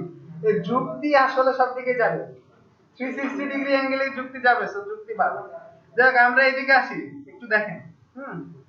তাহলে আমরা এই প্রত্যেকটাই আপনারা একটু চেক করে করে দেখবেন, ঠিক আছে? তাহলে আপনাদের জিনিসগুলো আরো ক্লিয়ার হবে, কারণ আমি মুখে বলা এক জিনিস, আর আপনারা আরো ক্লিয়ার করা নিজেদের মাইন্ডের মধ্যে আসলে ভাবে সেট করে নিতে হবে, বুঝছেন? মাইন্ডের মধ্যে সেট করে নিতে হবে। আমি এখন পর্যন্ত গ্রেটার দ্যান আর লেস দ্যান কোনটা কোন দিকে বলে দিই, এটা দরকার মাঝে মাঝে ওটা আবার সার্চ দিয়ে দেখি যে আসলে গ্রেটার দ্যান কি এদিকেই যায় না এইদিকে যায়, বুঝছেন? যাই হোক, তো এটা হইতেই পারে। ওকে, আমরা তাহলে এখন নিচে আসি। ওকে, এখানে আরো কিছু অপারেটর আছে, যেমন একটা হচ্ছে এন্ড অপারেটর, একটা হচ্ছে অর, আর একটা হচ্ছে নট। আমরা নটটা একটু আগেই দেখলাম। এন্ড অপারেটরটা হচ্ছে কি, যখন মনে করেন এন্ড আপনারা যে ইলেকট্রনিক্স কে পড়ে থাকলে আপনাদের জানা থাকবে, তাই না? And gate, or gate, not gate পড়ছেন না? ওকে, তো এইখানে আসলে বিষয়টা হচ্ছে কি, জাস্ট ওই জিনিসটাই, ওইখানে যে গেট ছিল ওইটাই তো আসলে পরবর্তীতে সার্কিটের রূপ দিতে, আর ওইটাই ইউজ করে কিন্তু আলটিমেটলি কম্পিউটার হিসাবগুলো করছে। তো এখানে যেটা হচ্ছে যে এন্ড, যেটা হচ্ছে কি যে যদি এন্ড ইউজ করি, আমি দুই পাশে দুইটা কন্ডিশন দিই, তাহলে কি হবে, দুইটা কন্ডিশনই আমার ট্রু হবে। একটা যদি ফলস হয়ে যায় তাহলে দুইটাই ফলস এখানে, এই ক্ষেত্রে এন্ড এর ক্ষেত্রে, ঠিক আছে? কারণ দুইটা ট্রু হইলেই তাহলে শুধুমাত্র আমার এখানে কাজটা হবে, তাছাড়া হবে না। আর যদি অর হয় তাহলে দুইটার মধ্যে যে কোনো একটা ট্রু হইলেই কিন্তু আলটিমেটলি আমি ট্রু হিসেবে ভিতরে ঢুকতে পারবো। ভিতরে ঢুকতে পারবো বলতে বোঝাচ্ছি এটা যে যখন আমি কোনো কন্ডিশন দিচ্ছি, যেমন এখানে এটা এখানে যেমন একটা ছিল ছোট, যে এস, আর এইটা কিন্তু এর ভিতরে, অর্থাৎ এইটুক কিন্তু আমি মনে করেন ভিতরে ঢুকছি। তাহলে এই যে কন্ডিশনটা আছে এটা যদি ট্রু হয় তাহলে মনে করেন এইটা এক্সিকিউশন এর কাজটা হবে, এক্সিকিউট হবে এটা। আর যদি এটা ফলস হয় তাহলে এইটুকু অংশ এক্সিকিউট হবে। এটাই হচ্ছে আমি বোঝাচ্ছি যে ভিতরে যাওয়া বা ভিতরে না যাওয়া। ঠিক আছে? ওকে। ওকে, তাহলে আমরা আর অর্ডার ক্ষেত্রে আমরা কি হয় সেটা বুঝলাম। আর নট হচ্ছে কি, নট হচ্ছে টোটালি রিভার্স, হচ্ছে অর্থাৎ না আর কি। যাই বলবো না কেন দুনিয়া, আমি দুনিয়া রেখে তার সামনে নোট বসাই দিলে কিন্তু জিনিসটা উল্টা যায়। ঠিক আছে? ওকে, তাহলে টার্নারি অপারেটর আমি যেটা বলছিলাম যে টার্নারি অপারেটরের কথা বললাম না, যে আসলে এই যে যেটা আমরা করতে পারি যেখানেও কিন্তু এই টার্নারি অপারেটরের মাধ্যমে আমরা এই কন্ডিশনগুলোকে চেক করতে পারি। টার্নারির সামনে যদি আমরা একটা কন্ডিশন বসাই তাহলে এ যেটা করবে, এটা যদি ট্রু হয় তাহলে এই যে এখানে একটা কলম দেয়া আছে আপনারা দেখতে পাচ্ছেন, এই কলনের যে সামনের অংশটুকু অর্থাৎ এইটা আপনার এক্সিকিউট হবে। আর যদি ফলস হয় তাহলে এইটা ঠিক পরেরটা আপনার এক্সিকিউট হবে। এটা হচ্ছে টার্নারি অপারেটর। ঠিক আছে? সো কন্ডিশনটা কিন্তু আমার থাকবে ঠিক প্রশ্নবোধক সাইনের আগে, এই জায়গায় আমার কন্ডিশনটা থাকতে হবে। কি রকম কন্ডিশন? যেমন ধরেন আমি বললাম যে 5 equals to ডাবল ইকুয়াল অবশ্যই 6, তাহলে এটা কি ট্রু না ফলস? 5 ডাবল ইকুয়াল দিয়ে আমি দিলাম 6, তার মানে এটা কি হলো, ট্রু না ফলস? ফলস। তাহলে টার্নারির ক্ষেত্রে কোনটা আমার কাজ করবে, ভ্যালু 1 না ভ্যালু 2? ভ্যালু 2, কারণ আমরা বলছি যে যদি এটা ফলস হয় সেই ক্ষেত্রে কলনের ঠিক পরেরটা যেটা সেটা এক্সিকিউট হবে, সেটা বাদ। আর এই ক্ষেত্রে যদি আমি বলেছি এটা আসলে কি অনেক ছোট কাজ করার জন্য, এটা বুঝতে পারছেন, অনেক এক লাইনের মধ্যে একটা মানে এই একটা কন্ডিশন এক্সিকিউট করার জন্য এটা। ইফ এর ক্ষেত্রে যেটা হয় যে ইফ আমরা ইফ দেই তারপরে তার ভিতরে কন্ডিশন দেই, ট্রু হলে এটা, তারপরে আবার ইলস হলে এটা, এরকম বড় কিছু অনেক ইফ দাও কন্ডিশন দাও তারপরে আবার এটা। তা এইখানে ইফ টিপ লেখার কোনো ঝামেলা নেই, ইলস লেখারও কোনো ঝামেলা নেই, খুব শর্টকাট। হ্যাঁ, না না কন্ডিশন লিখবেন না, এখানে কন্ডিশনটা দিবেন আপনি। তারপরে প্রশ্নবোধক সাইনটা দিবেন, তারপরে আপনি সেটা দিবেন যেটা আসলে আপনি চাচ্ছেন, যে যদি এটা ট্রু হয় কন্ডিশনটা তাহলে আমার যে কাজটা হওয়ার সেটা আমি এই কলনের ঠিক সামনে বসাবো। এই ক্ষেত্রে যদি আমি এই কন্ডিশন যদি ট্রু হয় তাহলে যদি আবার একটা ফাংশনকে কল করতে চাই তাহলে ওই ফাংশনটা আমি ভ্যালু 1 এর জায়গায় পাবো। হ্যাঁ, দরকার আছে কারণ আছে তো, যখন একটু বড় হবে এটার ক্ষেত্রে তো আমি এখানে এক লাইনের ছোট একটা জিনিসই করতে পারবো। বুঝতে পারছেন? আবার মনে করেন এখানে বললাম যে রফিক ইকুয়াল টু যদি গুড স্টুডেন্ট, তাহলে মনে করেন হয় ধরেন প্রাইস পাবে, না হলে পাবে না, প্রিন্ট করবো, সিম্পলি একটা জিনিস প্রিন্ট করবো, তার সামনে তাহলে প্রিন্ট বসায় রাখলো আর তারপরে কন্ডিশন দিল, আর তারপরে শুধুমাত্র এখানে প্রাইস পাবে অথবা করোর মধ্যে প্রাইস পাবে, যেটা কন্ডিশন যদি ট্রু হয় তাহলে প্রাইসটা পাবে, এটা প্রিন্ট হবে, আর যদি কন্ডিশন ফলস হয় তাহলে প্রাইস পাবে না। বুঝতে পারছেন? এগুলো হচ্ছে ছোট জিনিসের জন্য, কিন্তু যখন বড় কোনো কিছু, সাপোজ আমার যদি একটা কন্ডিশন ট্রু হয় তাহলে মনে করেন আমার প্রথমে আমি 1 কিলোমিটার দৌড়াবো, তারপরে আমি খাবো, তারপরে আমি বসে রেস্ট নিব, এরকম বহুত কিছু যদি থাকে তাহলে সেই ক্ষেত্রে কি আমি এইটুকু দিয়ে সারতে পারবো না? সেই ক্ষেত্রে তখন আমি ইফ এলস ইউজ করবো। ইফ কন্ডিশনের মধ্যে জাস্ট সেকেন্ড ব্র্যাকেটের ভিতরে আমি 10,000 লাইন লিখতে পারি, কোনো সমস্যা নেই, তারপরে যে ক্লোজ করতে পারি। অর্থাৎ কন্ডিশন যদি ট্রু হয় তাহলে এই 10,000টা লাইন এক্সিকিউট হবে, তার ভিতরে যে আবার কত জায়গায় যে আবার ইফ এলস আসবে তারও কোনো ঠিক নেই। ওগুলো হচ্ছে নেস্টেড, অর্থাৎ একটার ভিতরে আবার আরেকটা, ইফ এলস এর ভিতরে আবার ইফ এলস আসবে। ঠিক আছে? আবার এখানে আরো একটা ছোট ফ্যাক্টর আছে, কিরকম? যেমন আমি বললাম যে ইফ, ধরেন সাপোজ ধরেন আমি ধরলাম ইফ কি বলবো, ছোট একটা एग्जांपल ধরি, ধরেন যদি ইফ রফিক বসে আছে, ঠিক আছে, যদি রফিক বসে আছে তাহলে আমি তাকে কাজটা দিব। ওকে, আমরা শর্টকাটে কি যদি বসে না থাকে তাহলে আমরা মানে যদি ব্যস্ত থাকে, বসে না থাকে মানে হয় বিজি আছে বা কিছু একটা করছে, তাহলে আমরা কাজটা দিব না। এখন পর্যন্ত কিন্তু আমরা এই যুগের মধ্যে সীমাবদ্ধ ছিলাম। কিন্তু যদি আবার এমন হয় যে প্রথমবার বললাম বসে আছে, তারপরে যদি রফিক ঘুমাচ্ছে, আবার তারপরে আরো একটা কন্ডিশন বললাম, যদি রফিক মনে করেন দৌড়াচ্ছে, একটার পর একটা কন্ডিশন কিন্তু আমি বলে বলে যাচ্ছি। এরকম কন্ডিশন আমার কিন্তু অনেক লাগতে পারে। কিরকম লাগতে, কেন লাগতে পারে? ধরেন আমার সপ্তাহে 7টা দিন, 7টা দিনের মধ্যে আমার রবিবারে একটা স্পেসিফিক কাজ আছে, সোমবারে একটা স্পেসিফিক কাজ আছে, মঙ্গলবারে একটা স্পেসিফিক কাজ আছে, তাহলে আমার প্রত্যেকটা ডে আমার হিসাব করতে হবে। কিন্তু ডে তো একটাই থাকবে, তাই না? সেক্ষেত্রে আমি বলতে পারি যে যদি সানডে হয় তাহলে এই কাজ, মানডে হইলে এই কাজ, টুইসডে হইলে এই কাজ, থার্সডে, ফ্রাইডে এগুলো হইলে এই কাজ। এই ক্ষেত্রে আমরা যেটা ইউজ করবো সেটা হচ্ছে ইউসিভ, মানে ইউসিভ বসাইলে আমি আরো একটা কন্ডিশনকে ওর মধ্যে নিয়ে আসতে পারবো। বুঝতে পারছেন কথা? আরো একটা কন্ডিশনকে আমি এখানে নিয়ে আসতে পারবো। এখানে কিন্তু এরকম ব্যাপার আছে। যেমন এইখানে দেখেন, এই একটু আগে আমরা এই টু পর্যন্ত ছিলাম, যে এস ইকুয়াল টু যদি নাম্বার হয় তাহলে এখানে এই নাম্বার ফাংশন ইউজ করছে কিসের কারণে? এখানে যেটা আসবে ইনপুটে সেটাকে সে নিউমেরিক হিসেবে দিবে। ইস নান, নান মানে কি আমি গতদিন বলছিলাম, নট এ হ্যাঁ, নট এ নাম্বার। ওকে, যদি এই ইজ নান অর্থাৎ এটা যদি নট এ নাম্বার হয়, এটা যদি নট এ নাম্বার হয়, এটা কিন্তু একটা ফাংশন, এটা লাইব্রেরি ফাংশন। ইজ নান, হ্যাঁ, ইজ নান, হ্যাঁ, is not a number, number যদি না হয়, নাম্বার যদি না হয়, যদি কোনো ক্যারেক্টার হয়, তাহলে তো কিন্তু আলটিমেটলি সে তো তখন আর এটা কম্পেয়ার করতে পারবে না। অনেক লাগে। ওকে, বাট ঠিক আছে? তো এই নাম্বার হবে, হ্যাঁ, এই তো নাম্বার হবে, এস তো নাম্বার হবে, কিন্তু যখন আপনি ইনপুট দিতে যায় আপনি ওর মধ্যে জি টাইপ করে ফেলছেন, তখন কি হবে? রাইট রাইট জি টাইপ করে ফেললেন, ই টাইপ করে ফেললেন, তখন কি হবে? ঠিক আছে? আবার আরো একটা ব্যাপার আছে, যেমন ধরেন আমরা তো এখন অভ্র দিয়ে অনেকেই বাংলা লিখি, তাই না? বাংলা লিখি কিনা? শিওর। তো যখন আমি বাংলায় আমি এখানে ওয়ান লিখতে যাই, আমার এক চলে আসছে, এক কিন্তু ওয়ান না।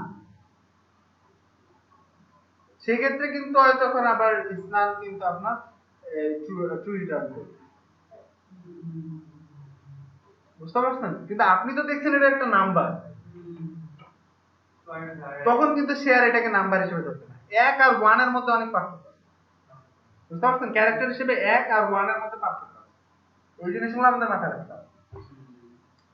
ওকে, তারপরে আমরা আসি যে ইজ নান। ওকে, এজ যদি আপনার কি হয়, মনে করেন নাম্বার না হয়, সেই ক্ষেত্রে তাহলে সে কি বলবে যে এরর ইন ইনপুট। ঠিক আছে, সে এখানে বলবে সে যে এরর ইন ইনপুট।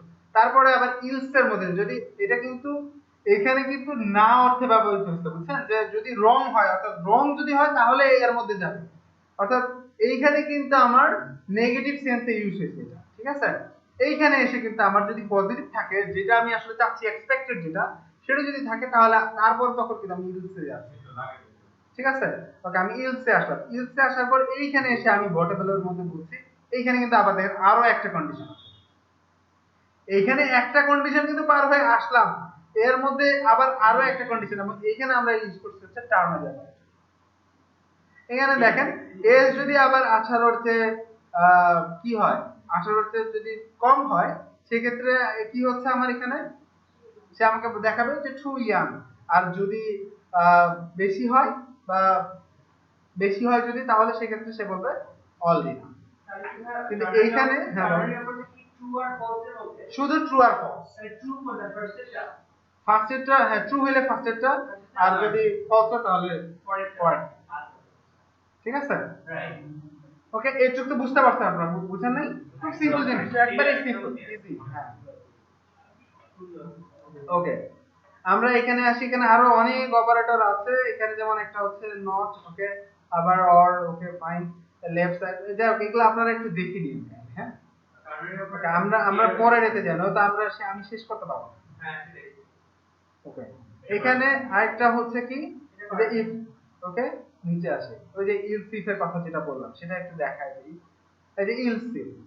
ওকে, এখানে বিষয়টা হচ্ছে এখানে কন্ডিশন 1, এখানে কন্ডিশন 2, আরো যদি আমার কন্ডিশন থাকে সেক্ষেত্রে আবার কন্ডিশন 3, এবং এগুলা কিন্তু সিরিজ হইতে হবে, একই জিনিসের হইতে হবে। কিন্তু একটা ট্রু হইলে যদি আবার তার ভিতরে যায় যদি আমার কাজ করতে, সেক্ষেত্রে নেস্টেড ইউজ করতে হবে। এই ক্ষেত্রে কিন্তু আমি এই সিরিজটাকে ইউজ করব না, এটা কিন্তু এটা সিরিজ। প্রথমে এইটা চেক করবে, এই কন্ডিশনটা যদি ট্রু হয় তাহলে তো এইখানে এই কাজটা হলো। যদি এইটা ট্রু না হয় তাহলে সেই ক্ষেত্রে সে ইলস ইফে যাবে, সে কিন্তু ডিরেক্ট ইলসে যাবে না। তারপরে সে এই কন্ডিশনটা আবার চেক করবে, এটা যদি ট্রু হয় তাহলে এখানে যাবে, যদি আরো এরকম ইলস থাকে সেক্ষেত্রে আবার ইলস ইফে যাবে। এভাবে স্টেপ বাই স্টেপ যেতে যেতে যেতে যেতে যদি একবারে সবার শেষে যদি আমি ইলস ইউজ করি তাহলে কোনোটাই যখন আমার ট্রু হবে না, সবার শেষে ওইটাই সে ইউজ করবে। তারপর এই জিনিসটাকে আমরা এই সুইচ কেসে ইউজ করতে পারি। সুইচ কেসের মতো একটা বিষয়টা তাই, মানে অনেকগুলো কেস থাকবে এবং উপরে একটা সুইচ থাকবে, আর ওইখানে যায় যে ইনপুটটা আমি দিব তার উপর বেস করে সে প্রত্যেকটা কেসের সাথে মিলাই দিই। বুঝতে পারছেন? যেমন মনে করেন আমি প্রথমেই যে ইনপুটে দিলাম, যে প্রথমে যে ডে ইনপুটে দিচ্ছি, আমি প্রথমে যে ইনপুটে দিলাম যে সানডে, অথবা আমি প্রথমেই যে ইনপুটে দিলাম ফ্রাইডে। যদি ফ্রাইডে হয় তাহলে আমার মেইন টার্গেট হচ্ছে যদি ফ্রাইডে হয় তাহলে আমার ছুটি হবে, হলিডে হবে, আর যদি বাদ বাকিগুলোতে আসে তাহলে আমার অন্যান্য কাজকর্ম যা আছে। আমি প্রথমে কেসটা দিলাম হচ্ছে স্যাটারডে থেকে শুরু করলাম। কেস আমার যদি স্যাটারডে হয় তাহলে সেই ক্ষেত্রে আমার তখন কি হবে, ধরেন আমার তখন অফিসে আসতে হবে, অথবা তখন অন্য কোনো কাজ। আবার তখন মনে করেন সানডে দিয়ে শুরু, সানডে দিলাম, আবার একটা কেস থাকলো সানডে, এবং এর প্রত্যেকটার মাঝখানে মাঝখানে কিন্তু আমাকে ব্রেক করতে হবে। যদি কোনোটা ট্রু হয়ে যায় তাহলে কিন্তু আমার ওইখানেই ব্রেক হয়ে যাবে। আমি যদি এখানে ব্রেক না করি তাহলে কিন্তু সে চলতে থাকবে, আমাকে কিন্তু এখানে ব্রেক করে দিতে হবে। বুঝতে পারছেন? নিচে আসি আমরা পাবো এখানে সুইচ নেক্সট চ্যাপ্টারে মেবি সুইচটা পাওয়া যায়, এই যে সুইচ, ওকে, সুইচ স্টেটমেন্ট, ওকে। এখানে আসেন, এখানে দেখেন এখানে সুইচের মধ্যে একটা ইমপ্রেশন আছে, ওকে। এখানে যদি এই ইমপ্রেশন, সরি এক্সপ্রেশন আছে, সরি ইমপ্রেশন না এক্সপ্রেশন আছে, এক্সপ্রেশন, ওকে। এইখানে যদি এই এক্সপ্রেশনের সাথে যে কোনো কেসের যদি মিলে যায় তাহলে শুধুমাত্র ওই কাজটা হবে, এবং তখনই আমরা কিন্তু ব্রেক করে দিচ্ছি। ঠিক আছে? এবং ফাইনালি যদি কোনোটাই আমার ট্রু না হয় সেক্ষেত্রে আমরা ডিফল্ট একটা দিয়ে রাখতে পারবো যেটা ইএলস, যে যদি কোনোটাই ট্রু না হয় সেক্ষেত্রে ওই ডিফল্ট যেটা আছে সেটা। এটা হচ্ছে সুইচ কেসের ক্ষেত্রে সুইচ স্টেটমেন্ট।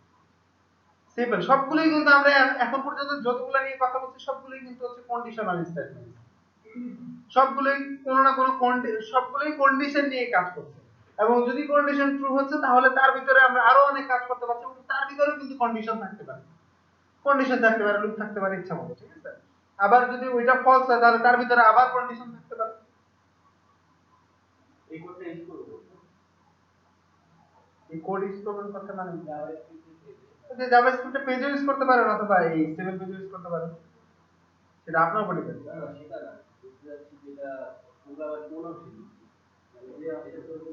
মানে যেখানে আপনার প্রয়োজনটা বুঝতে হবে। একই কাজ কিন্তু আমরা বেশ কয়েকভাবে করতে পারছি, একই কাজ কিন্তু আমরা বেশ কয়েকভাবে করতে পারছি, কিন্তু সেটা ডিপেন্ড করবে আপনার প্রয়োজনের উপর বেস করে। এখন সুইচ কেস কোন ক্ষেত্রে ইউজ করবেন আপনি? মেনু ক্ষেত্রে। হ্যাঁ, মেনু কিসের ক্ষেত্রে? Menu bar. মেনু বার, অপশনে কথা বলতেছি। হ্যাঁ, মানে কেন ইউজ করব বলেন? না কেন ইউজ করব, মেনুর ক্ষেত্রে আমি কেন ইউজ করব সেটা বুঝতে পারছি না না, আমি ওনাকে জিজ্ঞেস করছি, উনি উত্তর দিলেন, আমি আপনাকে জিজ্ঞেস করি, আপনি বলেন যে কেন ইউজ করবেন?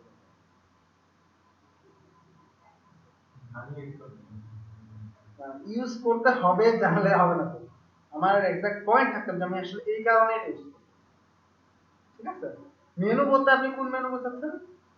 আমি মানে কিছু মনে করেন আইটেম আছে, একটা ফুড প্যাকেজে কিছু আইটেম আছে, যে আমি কোন খাবারটা আমি অর্ডার দেব, এটা আমি চুজ করব। ওকে, তাহলে সেই জায়গায় আপনি সুইচ কেস কেন?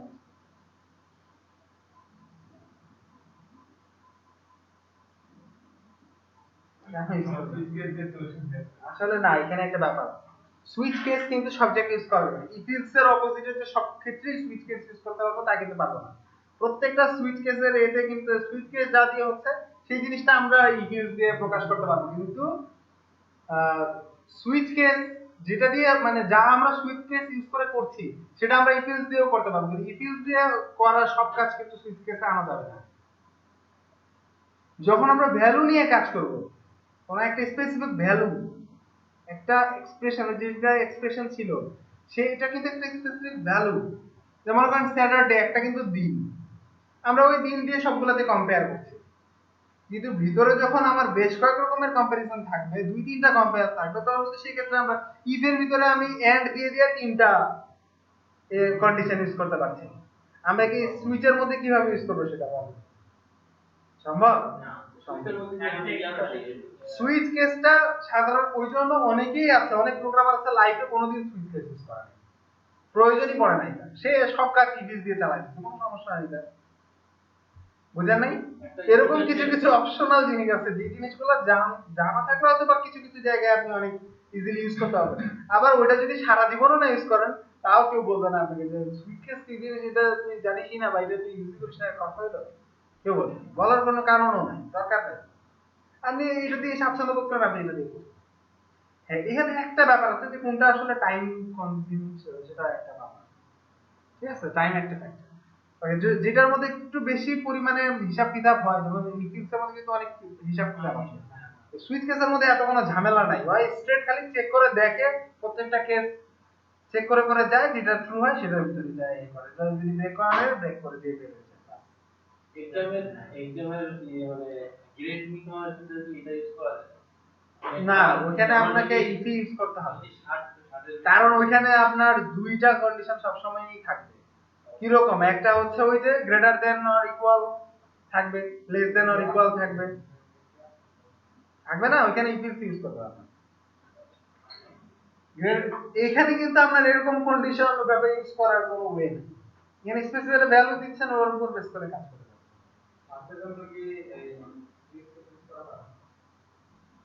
সার্চের জন্য, সার্চের জন্য কেন ইউজ করা হয়, মানে সার্চটা কোন ক্ষেত্রে? আমি সাইটে সার্চ করতে চাচ্ছি, তখন কি ওটা কম্পেয়ার করবে আমার সব যা আছে না, সার্চের ক্ষেত্রে লুপ ইউজ করবেন, লুপ ইউজ করবে। আপনি তখন লুপ ইউজ করবেন এই কারণে, আপনার কাছে আপনার মনে করেন 1000 জিনিস আছে, আপনি 1000টা জিনিসই একবারে তুলবেন, একটার পর একটা চেক করবেন যে এটা আসলে যেটা সার্চ করছেন সেটা কি, ঠিক আছে, লুপ ইউজ করবেন। ওখানে আসলে সুইচ কেসের কোনো প্রয়োজন নাই, প্রয়োজন থাকতে পারে, তৈরি হতে পারে, এখন কাজ হচ্ছে হাজারো লাখো কোটি রকমের কাজ আপনার মাথায় আসবে, এখন কখন কোন ক্ষেত্রে আমি যদি এখন বলে বসি যে না ওই ক্ষেত্রে আমার লাগবে না, এটা ভুলও প্রমাণিত হতে পারে যে কোনো সময়, বুঝছেন, তো এটা রিস্কি, এই রিস্কের মধ্যে নাই, এটা হচ্ছে যে কোনো সময় যে কোনো জায়গায় যে কোনো কিছু লাগতে পারে, ঠিক আছে, কিন্তু আপনার তাৎক্ষণিক একটা ছোট কাজের ক্ষেত্রে আপনাকে ছোট ছোট কাজগুলোই কিন্তু বিশাল বড় একটা প্রোগ্রাম তৈরি করবো, একটা অ্যাপ্লিকেশন তৈরি করার জন্য ছোট ছোট কাজগুলো দিয়ে, ইফিলস যদি আমি খুব ছোট একটা কাজ হিসাব করে ওটাকে স্ক্রিপ্ট করে যাই, এটা কিন্তু কখনোই ছোট জিনিস না, ওই যত বড় ওই যে ক্ষুদ্র ক্ষুদ্র বালিকণা, বুঝেন নাই, মরুভূমি তৈরি হয়েছে, আবার বিন্দু বিন্দু জল দিয়ে তৈরি হয়েছে আপনাদের, এই সেম জিনিস এখানে, তো এখানে কোনোটাকেই আপনি করতে পারেন না, আর ওই বিশাল অ্যাপ্লিকেশন, সেখানে যায় একটা ইফিলস এর গন্ডগোলের জন্য আপনার পুরো অ্যাপ্লিকেশনটাই ফেলে দিতে হতে পারে। ব্যাংকের হিসাবের ক্ষেত্রে আপনার ছোট্ট একটা প্রবলেম, ছোট্ট একটা ইস্যু, দেখবেন আপনার টোটাল হিসাবটা শেষ, নষ্ট করে দেবে। আর যেখানে লেনদেন আছে, টাকা পয়সার হিসাব যে জায়গায় আছে, ওরে বাপ রে বাপ, জীবন শেষ। ওইখানে আপনার এমন হইতে পারে যে দশমিকের পরে 8টা সংখ্যা হিসাব করতে হবে, উপায় নাই, কারণ ওইখানে ওই ছোট ছোট যে এগুলা কণা পরিমাণে ঢুকে আছে, ওইটার জন্য আপনার 1 কোটি যখন ট্রানজেকশনের মিলাইতে যায়, দেখেন ওখানে 10,000 টাকার হিসাবে গন্ডগোল, বুঝতে পারছেন? এক্ষেত্রে আসলে কোনো কিছুই ফেল না, প্রোগ্রামিং খুবই, এই ক্ষেত্রে যদি আপনি ওয়েব অ্যাপ্লিকেশন ডেভেলপ করেন, সেক্ষেত্রে এগুলো একটু স্ট্রিক্টলি হ্যান্ডেল করতে হয়, যখন আপনার ওয়েবসাইট ডেভেলপ করছেন সেক্ষেত্রে এই জিনিসগুলো খুবই হালকা, অত কোনো ঝামেলা নেই, ওয়েবসাইটের ক্ষেত্রে এত জটিল কোনো জিনিসপত্র সাধারণত আসে না, ওয়েব অ্যাপ্লিকেশন গুলোতে আসে, ঠিক আছে। যাই হোক, আমরা সুইচ কেস তো বুঝতে পারছি নাকি, এই সিনট্যাক্স গুলো আপনারা দেখে নেবেন, এবং জাভা স্ক্রিপ্টে আমরা ওই যে সিনট্যাক্স দিলাম না, দিলাম না, দিছি না স্নিপেট জাভা স্ক্রিপ্টে, তখন বলে সুইচ লিখে আমি যদি করি, আই হোপ যে আমরা করতে পারবো, আমরা কি দিছি আসলে সুইচটা S W I T S W I T C H না, না বাম ঠিকই ছিল, যে এখানে সমতা আমরা দিছি কিনা আমি ঠিক মনে করতে পারছি না।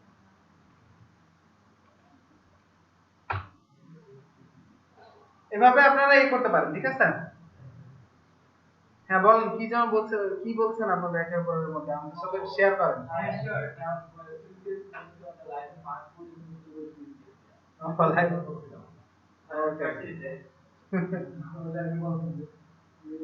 লাগতে পারে, অথচ মজার ব্যাপার হচ্ছে সুইচ কেস অনেকেই আছে ইউজই করে, আছে কিন্তু অনেকেই আছে সুইচ কেস ইউজই করে না, বুঝছেন? ইভেন আমি আমার কাজের মধ্যে সুইচ কেস খুব কমই ইউজ করি, লাগে না, ইউজ দিয়ে সব কাজ হচ্ছে। মানে একটা ফ্লোতে যাচ্ছেন আপনি, সিরিয়ালি একটা জিনিস ইউজ করে আপনার সুবিধা হচ্ছে, বাস আপনি চালাই দিবেন, সমস্যা নেই। এই যে চলে আসছে, ঠিক আছে, এই যে সিরিয়াল, ওকে। এইখানে কোনো একটা ভেরিয়েবল এসে বসবে এবং তারপরে আপনি, এবং এখানে সবচেয়ে সুবিধা হচ্ছে কি, যে প্রথমে এখানে মনে করেন ভেরিয়েবল দিলেন আপনি এ, ওকে, তারপরে আপনি টেপ দিলেন, টেপ দিলে আপনাকে কিন্তু এখানে নিয়ে আসবে যে কেসের মধ্যে আপনি বসবেন, তারপরে আপনি টেপ দেন, আবার ঠিক যে জায়গায় বসাইতে হবে আপনি টেপ দিয়ে যাবেন, ঠিক সেই জায়গাতে আপনাকে নিয়ে আসবে, বুঝতে পারছেন? টাইপ করবেন, আবার টেপ দিবেন, আবার দেখবেন ঠিক যে জায়গায় যাওয়ার দরকার আপনার সেই জায়গায় দিয়ে নিয়ে চলে, ঠিক আছে? হ্যাঁ পুরোটা স্ট্রাকচার, হ্যাঁ খালি সুইচটা মনে রাখতে হবে যে আমি সুইচ নিয়ে আসলে কাজ করতে চাই। ফোরও সেম, এই যে ফোর সেম, এই যে ফোর লোড, আবার টেপ দেন, এখানে যেটা লাগবে সেটা। এই সাবলাইন কি মনে রাখছে না এখন? হ্যাঁ কোড এনিহ্যাও, কোড এনিহ্যাও, কোড এনিহ্যাও এর মধ্যে এই জিনিসগুলো নাই। আপনার যদি একবারে ইচ্ছা মতো ইউজ করতে চান সেক্ষেত্রে আপনাকে এটা নিজের কম্পিউটারে নিতে হবে, সবকিছু নাই তো। আপনার অনলাইনে কাগজটা স্লো, হ্যাঁ অনলাইনে একটু স্লো হবে। যাই হোক, কথা হচ্ছে এগুলো হচ্ছে আইডিই, বুঝছেন? এগুলো হচ্ছে সবগুলো এডিটর, সবগুলো এডিটর, ওকে। তাহলে জিনিসগুলো অনেক সহজ হয়ে গেল, আমাদের সিনট্যাক্স নিয়ে কোনো মাথা ব্যথার দরকার নাই যে এই ফর মনে রাখতে হবে। আমরা প্রথম প্রথম যখন শিখতাম তখন এগুলো নিয়ে ব্যাপক মাথা ব্যথা ছিল, হ্যাঁ এখানে সেমিকোলন কার লাগে, সেমিকোলন দিতে ভুলে গেছিলাম, কমা দিয়ে রাখি আমি তো বারবার করে কমাই দিতাম, একটা জিনিস একটু কমানো হবে, বুঝতে পারছেন? পরের দিকে এত ব্র্যাকেট হয়ে যায় ভাইয়া, আর এই ক্ষেত্রে আপনারা সবসময় একটু সাজায় গুছায় কোড লিখতে হবে। এই এডিটরগুলোর সুবিধা হচ্ছে যে এখানে আপনি ধরেন এই যে আপনাকে পয়েন্ট করে দিচ্ছি যে আসলে কোথায় শেষ, এটা অনেক উপকার, অনেক উপকার। এই ব্র্যাকেট গুলো হাইলাইটার আছে, আবার প্যাকেজ এমনও প্যাকেজ আছে ব্র্যাকেট হাইলাইটার, ব্র্যাকেট গুলোকে হাইলাইট করার জন্য প্যাকেজই আছে এখানে, সাবলাইমে প্যাকেজ আছে যে কালার করে করে আপনাকে হাইলাইট করে করে দিবেন।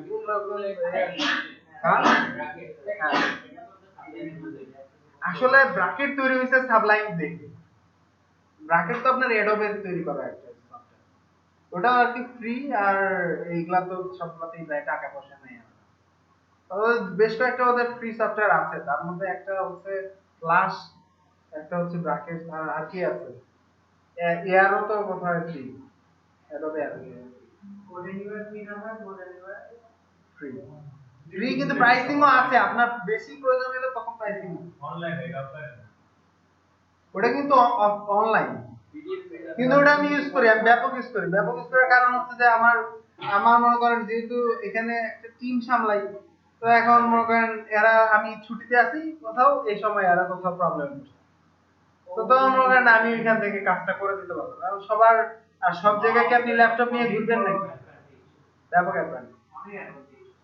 এই ক্ষেত্রে আপনার সুবিধা হচ্ছে যে আপনার কোড এনিওয়্যার ইউজ করছেন আপনি, না ইউজ করলে আসলে অ্যাডভান্টেজ গুলো বুঝবেন না পুরোপুরি। কিরকম বলি, আপনারা এসএসএস ইউজ করেন কেউ?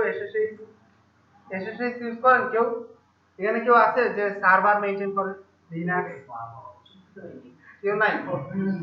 ওকে, যদি এরকম কেউ থাকতেন সেই ক্ষেত্রে ছিল কি যে এসএসএস ইউজ করতে হয়, যে আপনার যখন ডিরেক্ট একবারে সার্ভারের মধ্যে প্রজেক্ট তুলবে, যেমন ওই বাংলাদেশ কেবল যে ইয়ে আছে না, সাবমেরিন কেবলের কাজ কিন্তু আমরা করি। ওরা আমাদেরকে কোনো সিপিএন লিপেন কিছু দেয় না, ওদের পুরো সার্ভার আমাদেরকে দিয়ে রাখছে, আমরা পুরো সার্ভার নিয়ে কাজ করি, ঠিক আছে? যদি ওদের ওই সার্ভারটা আমি মেইনটেইন করি, তো ওইখানে হচ্ছে আপনার এসএসএস দিয়ে কাজ করতে হয়, কারণ ওখানে সার্ভার মেইনটেইন কমান্ড দিতে হয় এসএসএস, ঠিক আছে? তো সেই ক্ষেত্রে ওই এসএসএস এর যে টার্মিনাল লাগে সেই টার্মিনাল পর্যন্ত কোড এনিওয়্যার আছে, বুঝতে পারছেন? এই যে সিকিউর শেল, এই শেল পর্যন্ত কোড এনিওয়্যার আছে। তাহলে আমার তো এই এত এত শত সফটওয়্যার তো আমার ইনস্টল করে রাখতে হচ্ছে না, আমি যেখানেই প্রয়োজন হচ্ছে ওইখানে আমি শুধুমাত্র ইউজারনেম পাসওয়ার্ড দিয়ে ঢুকে যাচ্ছি, আমার যা কাজ করার আমি করে বেরিয়ে আসছি। যেহেতু সিকিউর, সো এটা তো আর কেউ ব্রেক করে দিতে পারছে না। সুবিধা আছে, আপনারা একটু ভালো করে ঘুরে দেখবেন, ভালো লাগবে। না, সুবিধা না থাকলে আমি সাধারণত বলি না। স্নিপেটটা ইনস্টল করতে হবে। ট্রাই করবেন। আর কথা হচ্ছে স্নিপেট টিপেট যতগুলো বললাম আপনারা জাস্ট, আমি ওই নামগুলো যেগুলো বলছি না এগুলো প্রয়োজন নোট করে রেখে দিবেন। এগুলা যায় প্রয়োজন ইউটিউবে যায় সার্চ দিলে ইউটিউবে হাজারো ভিডিও পাবেন, ঠিক আছে? তো স্নিপেট কেমনে ইনস্টল করতে হবে না করতে হবে, সাবলাইম স্নিপেট লিখলে অটোমেটিক পেয়ে যাবেন, অনেকগুলো ভিডিও পাবেন।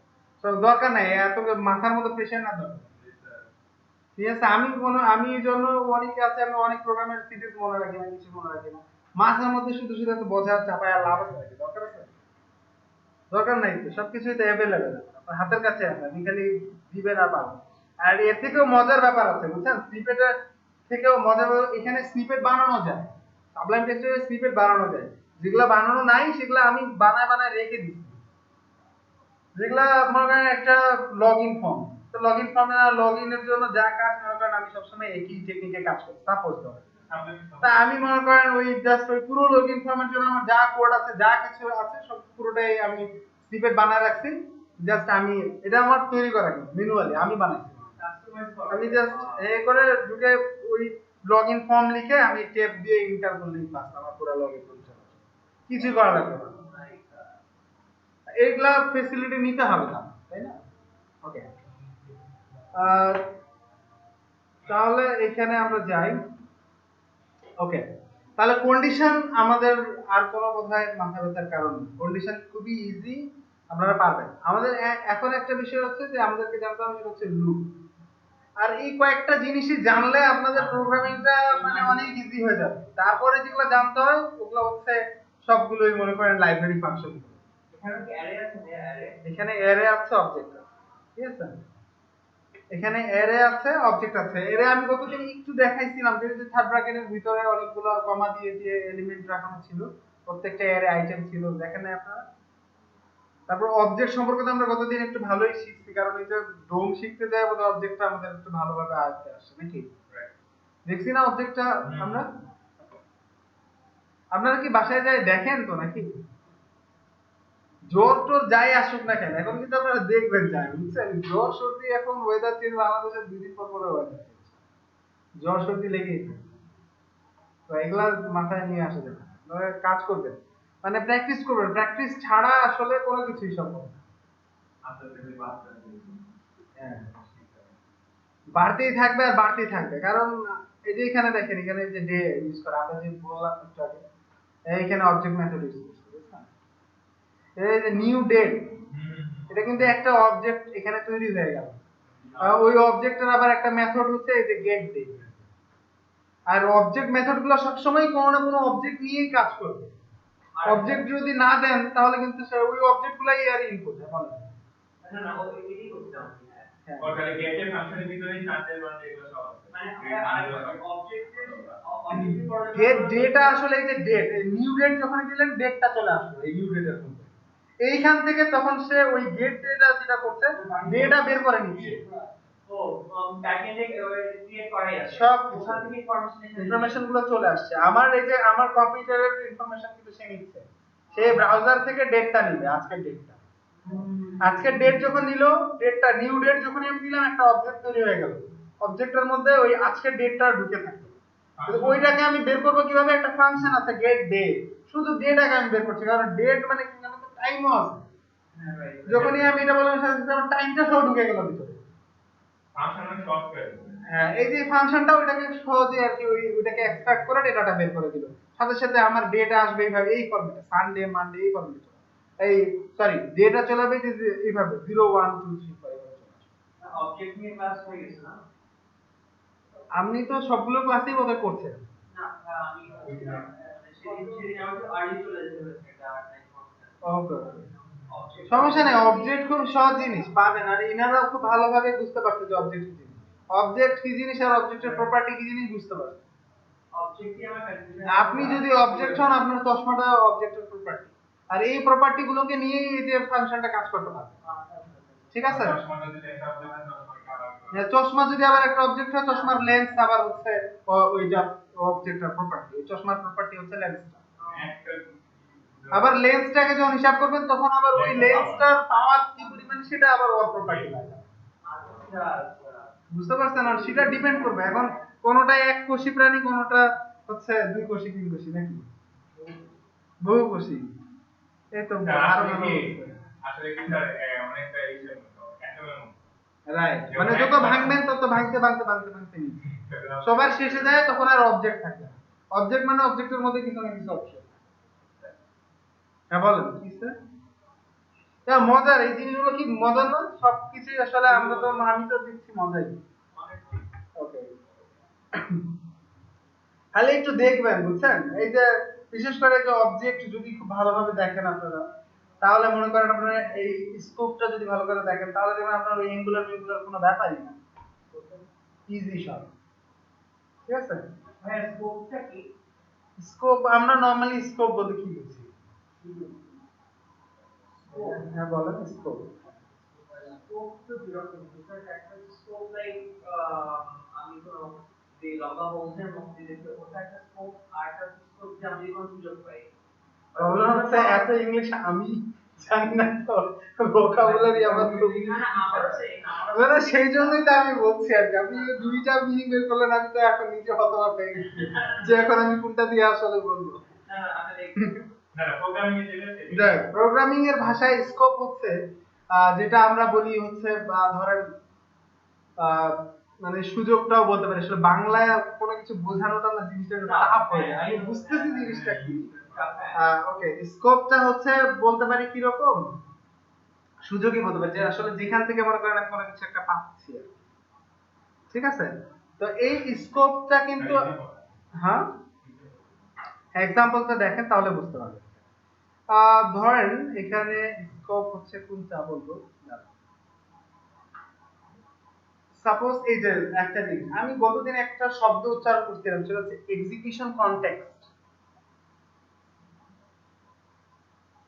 এক্সিকিউশন কনটেক্সট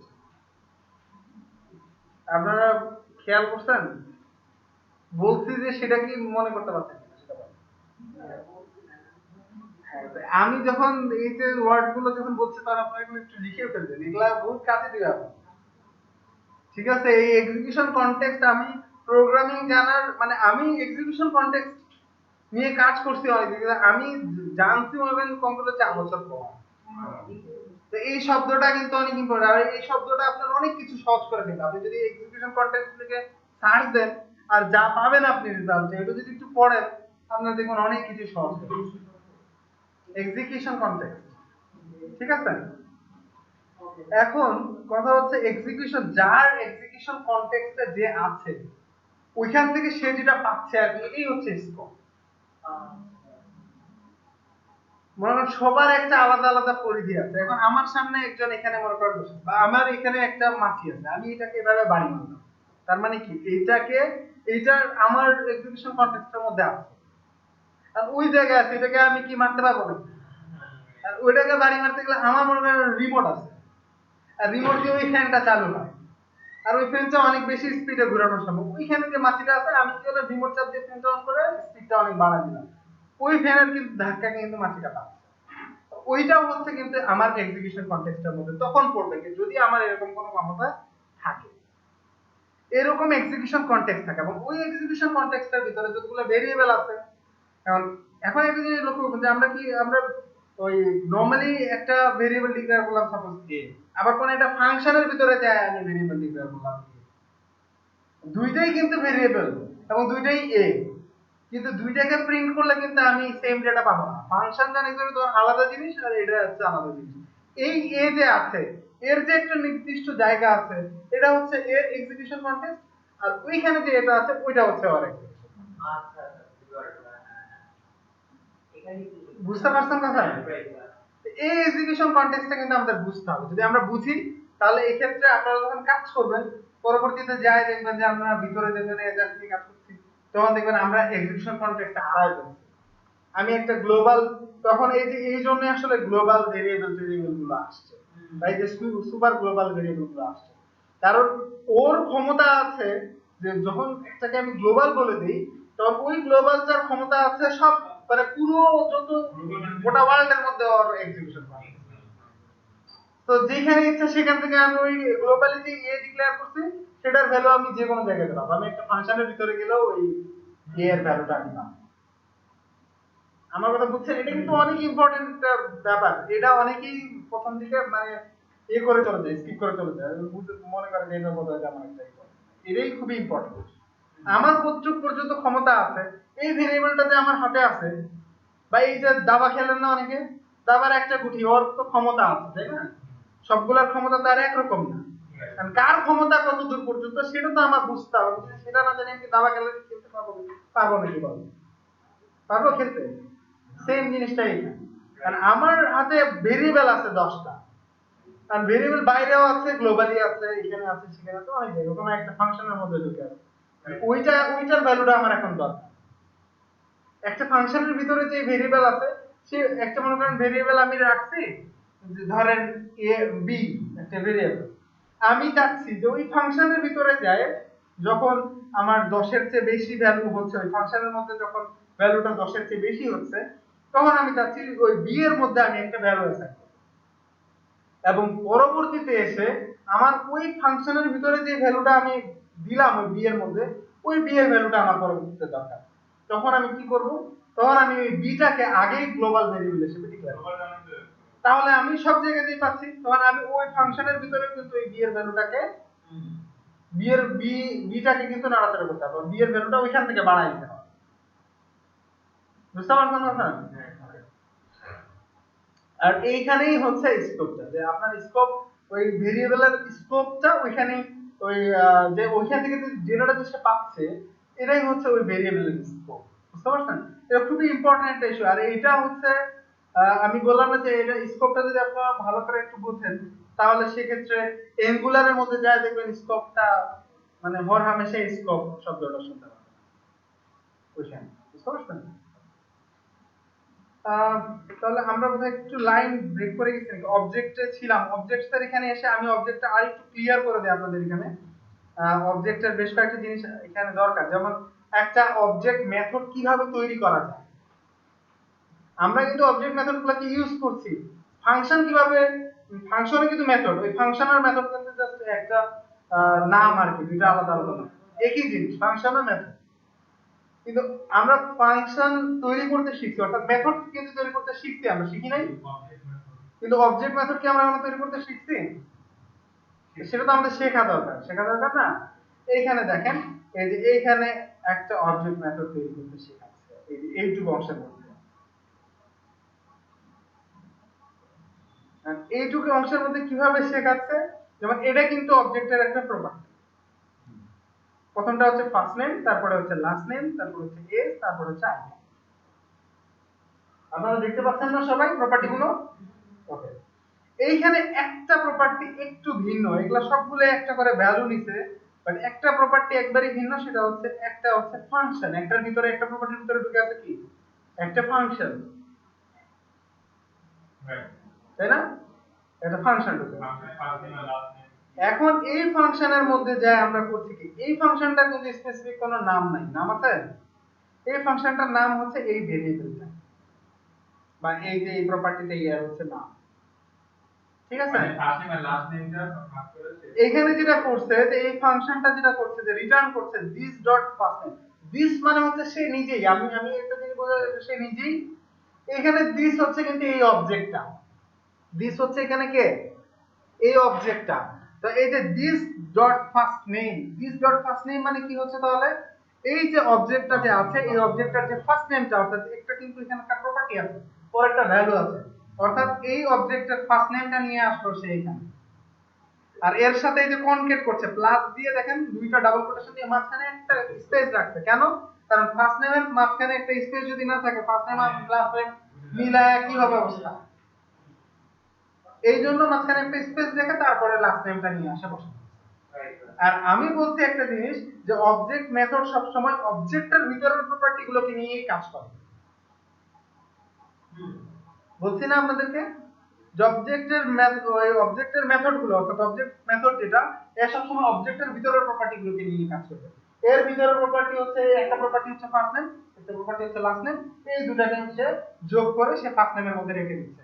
আমি যদি কখনো এই অবজেক্ট মেথডটাকে অর্থাৎ এটাকে আমার কিভাবে কল করতে হবে, ধরেন এই অবজেক্টটার নাম তো অবশ্যই আছে, এই অবজেক্টের নাম কি, ধরেন এটা হচ্ছে পার্সন, এটা কি, তো একটা পার্সন, পার্সনের মধ্যে আর এই পার্সন ডট ফুল নেম, তখন আমি কিভাবে করব, পার্সন ডট ফুল নেম দিয়ে ব্র্যাকেট দিলেই কিন্তু আলটিমেটলি সে আমাকে ফুল নেম দেবে। আমার কথা কি বুঝছেন আপনারা? একটু নিচে গেলে আমরা एग्जांपल পাবো, এটার एग्जांपल আছে কোথায়, এটা एग्जांपल থাকবে, অবশ্যই থাকবে।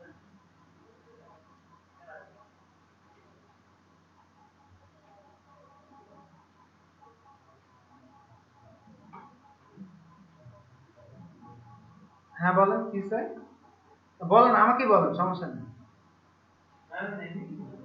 বলেন বলেন সমস্যা নেই, বলেন। আমার কথাই কি যেন বলছেন, যাই হোক আমার কথা না হোক, আপনারা বলেন।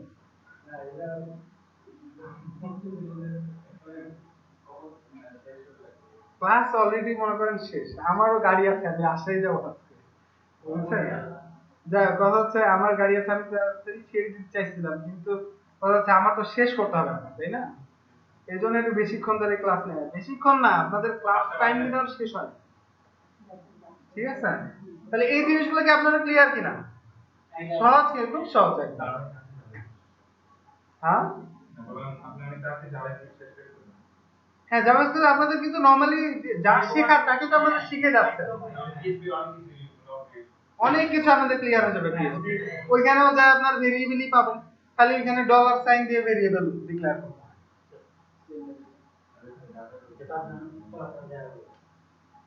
এখানে 5 জনের নাম আছে, আপনারা একটু দেখা করুন। একজন হচ্ছে হাফিজুর রহমান, একজন হচ্ছে হিমেল, পুনম, পুনম কে, তারপরে একজন হচ্ছে ইমরানুল রহমান, ইমরানুল রহমান, একজন হচ্ছে শিফা। আছেন এখানে কেউ? আপনারা একটু দেখা করুন। না না, ক্লাস শেষ হওয়ার পর থাক, সমস্যা নেই, আপনার নামগুলো যদি দেখতে চান দেখতে পারেন। তো কথা হচ্ছে জিনিসগুলো খুব সহজ, হ্যাঁ, আর এই সেম জিনিসগুলো আপনার ওখানে যে পাবেন। এই জন্য আমি মাঝখানে কিন্তু আপনাদের জাভাস্ক্রিপ্ট শেখা হয়ে গেল, এটা কিন্তু আপনাদের একটা অনেক বড় প্লাস। আর এটা এত মজার জাভাস্ক্রিপ্ট, খুবই মজার। এই যে উনি কি আপনার কাছে মজার মনে হচ্ছে না? খুবই মজার, বুঝছেন? আর এই প্রোগ্রামিং আসলে এত মজার, আমি এই জন্য সবসময় আমি যে শুধু আপনাদের এখানে ক্লাস নিচ্ছি তা কিন্তু না, আমি প্রোগ্রামিং ক্লাস অনেক ক্লাস নিচ্ছি, তা আমি প্রায় সব স্টুডেন্টদেরকে একই কথাই বলি যে আসলে এটা এত মজার যে যদি কারো গার্লফ্রেন্ড থাকে, গার্লফ্রেন্ডের সাথে কথা বললে যতটা মজা পাবে তার থেকে প্রোগ্রামিং করা অনেক বেশি। আর এটাতে এর উপর আস্থা রাখা যায়, বুঝছেন, শেষ পর্যন্ত, বুঝলেন নাই? গার্লফ্রেন্ডের উপর অনেক গার্লফ্রেন্ড আছে, আস্থা রাখা যায় না, যায়? হ্যাঁ, এর এর পিছনে আপনি যদি সময় দেন, এর পিছনে যদি সময় দেন আর পরিশ্রম দেন বা আদার যা কিছু আছে, এই কিন্তু আপনাকে ভালো একটা রেজাল্ট, যা বলবেন আপনি তাই শুনবেন। কিন্তু একটা মেয়ে এসে যতই ভালো হোক না কেন, ওই সরি বলার অভ্যেস নিজের থাকাই লাগবে বিয়ে করার, মানে বিনা কারণে সরি বলার অভ্যেস। কম্পিউটার বা প্রোগ্রামের মাইন্ড চেঞ্জ হয় যদি না তার আর্টিফিশিয়াল ইন্টেলিজেন্স থাকে। যেহেতু আর্টিফিশিয়াল ইন্টেলিজেন্সির আমরা একবারে দ্বার প্রান্তে আছি, সো এখন আর এগুলা বলা যাবে না যে মাইন্ড চেঞ্জ হবে না, হইতে পারে প্রোগ্রামের মাইন্ড চেঞ্জ, ঠিক আছে? হ্যাঁ, তো এখন যেহেতু রোবট আবেগ বিবেক সবই আছে, সম্ভব, দেয়া সম্ভব, এখন অন্তত দেয়া সম্ভব। ওই লাই ডিটেক্টরের ওই দিন একটা প্রোগ্রাম দেখলাম আপনার ডিসকভারি চ্যানেলে, আপনারা দেখেন কিনা ডিসকভারি, কারা কারা দেখেন? তো আমি লাই ডিটেক্টরের একজন বিজ্ঞানী, সে লাই ডিটেক্টর তৈরি করতে, বুঝছেন? তা আগে যা আছে, একজন নাকি 12টা খুন করার পরেও লাই ডিটেক্টরে পাস করে গেছে, এত শিয়ান। তার মানে পাস টাস সবকিছু একবারই নরমাল, যেরকম সে নরমাল একটা প্রশ্নের উত্তর যেভাবে দেয় সেভাবে সে এতটা নিজেকে কন্ট্রোল করে। কিন্তু এখনের জন্য কি করছে যে সে যে জায়গায় বসে আছে সে হয়তো পালস বা তার হার্টবিট সবকিছু সে কন্ট্রোল করলো। সে যে বসে আছে যে জায়গায় ওই জায়গাতেও যে একটা আরেকটা সেন্সর রাখানো আছে এটা তো সে বুঝবে না। এবং ওইটা কিন্তু আপনার কখন কিরকম এর মুভমেন্ট, আপনার কোন প্রশ্নে কিরকম মুভমেন্ট সেই মুভমেন্টের উপর বেস করে কিন্তু ওটা ঠিকই সিগন্যাল পাঠাচ্ছে। আর এটাও যদি ফেল করে যায় তাহলে হচ্ছে আপনার ফেসের উত্তাপ, ক্যামেরা আছে থার্মাল ক্যামেরা, ফেসের উত্তাপটা চেক করছে কোন প্রশ্নে কি রকম উত্তাপ পাচ্ছে। বুঝছেন? তাহলে টেকনোলজি কত দূরে চলে গেছে, তাই না? তো এখন আমরা এগুলা মানে কোনো কথাই এভাবে সাহস করে বলা যাবে না যে এটা সম্ভব না বা এটা হবে না, এগুলা বলা যাবে না। বুঝছেন না? সম্ভব। ক্লোজ করলাম, হ্যাঁ।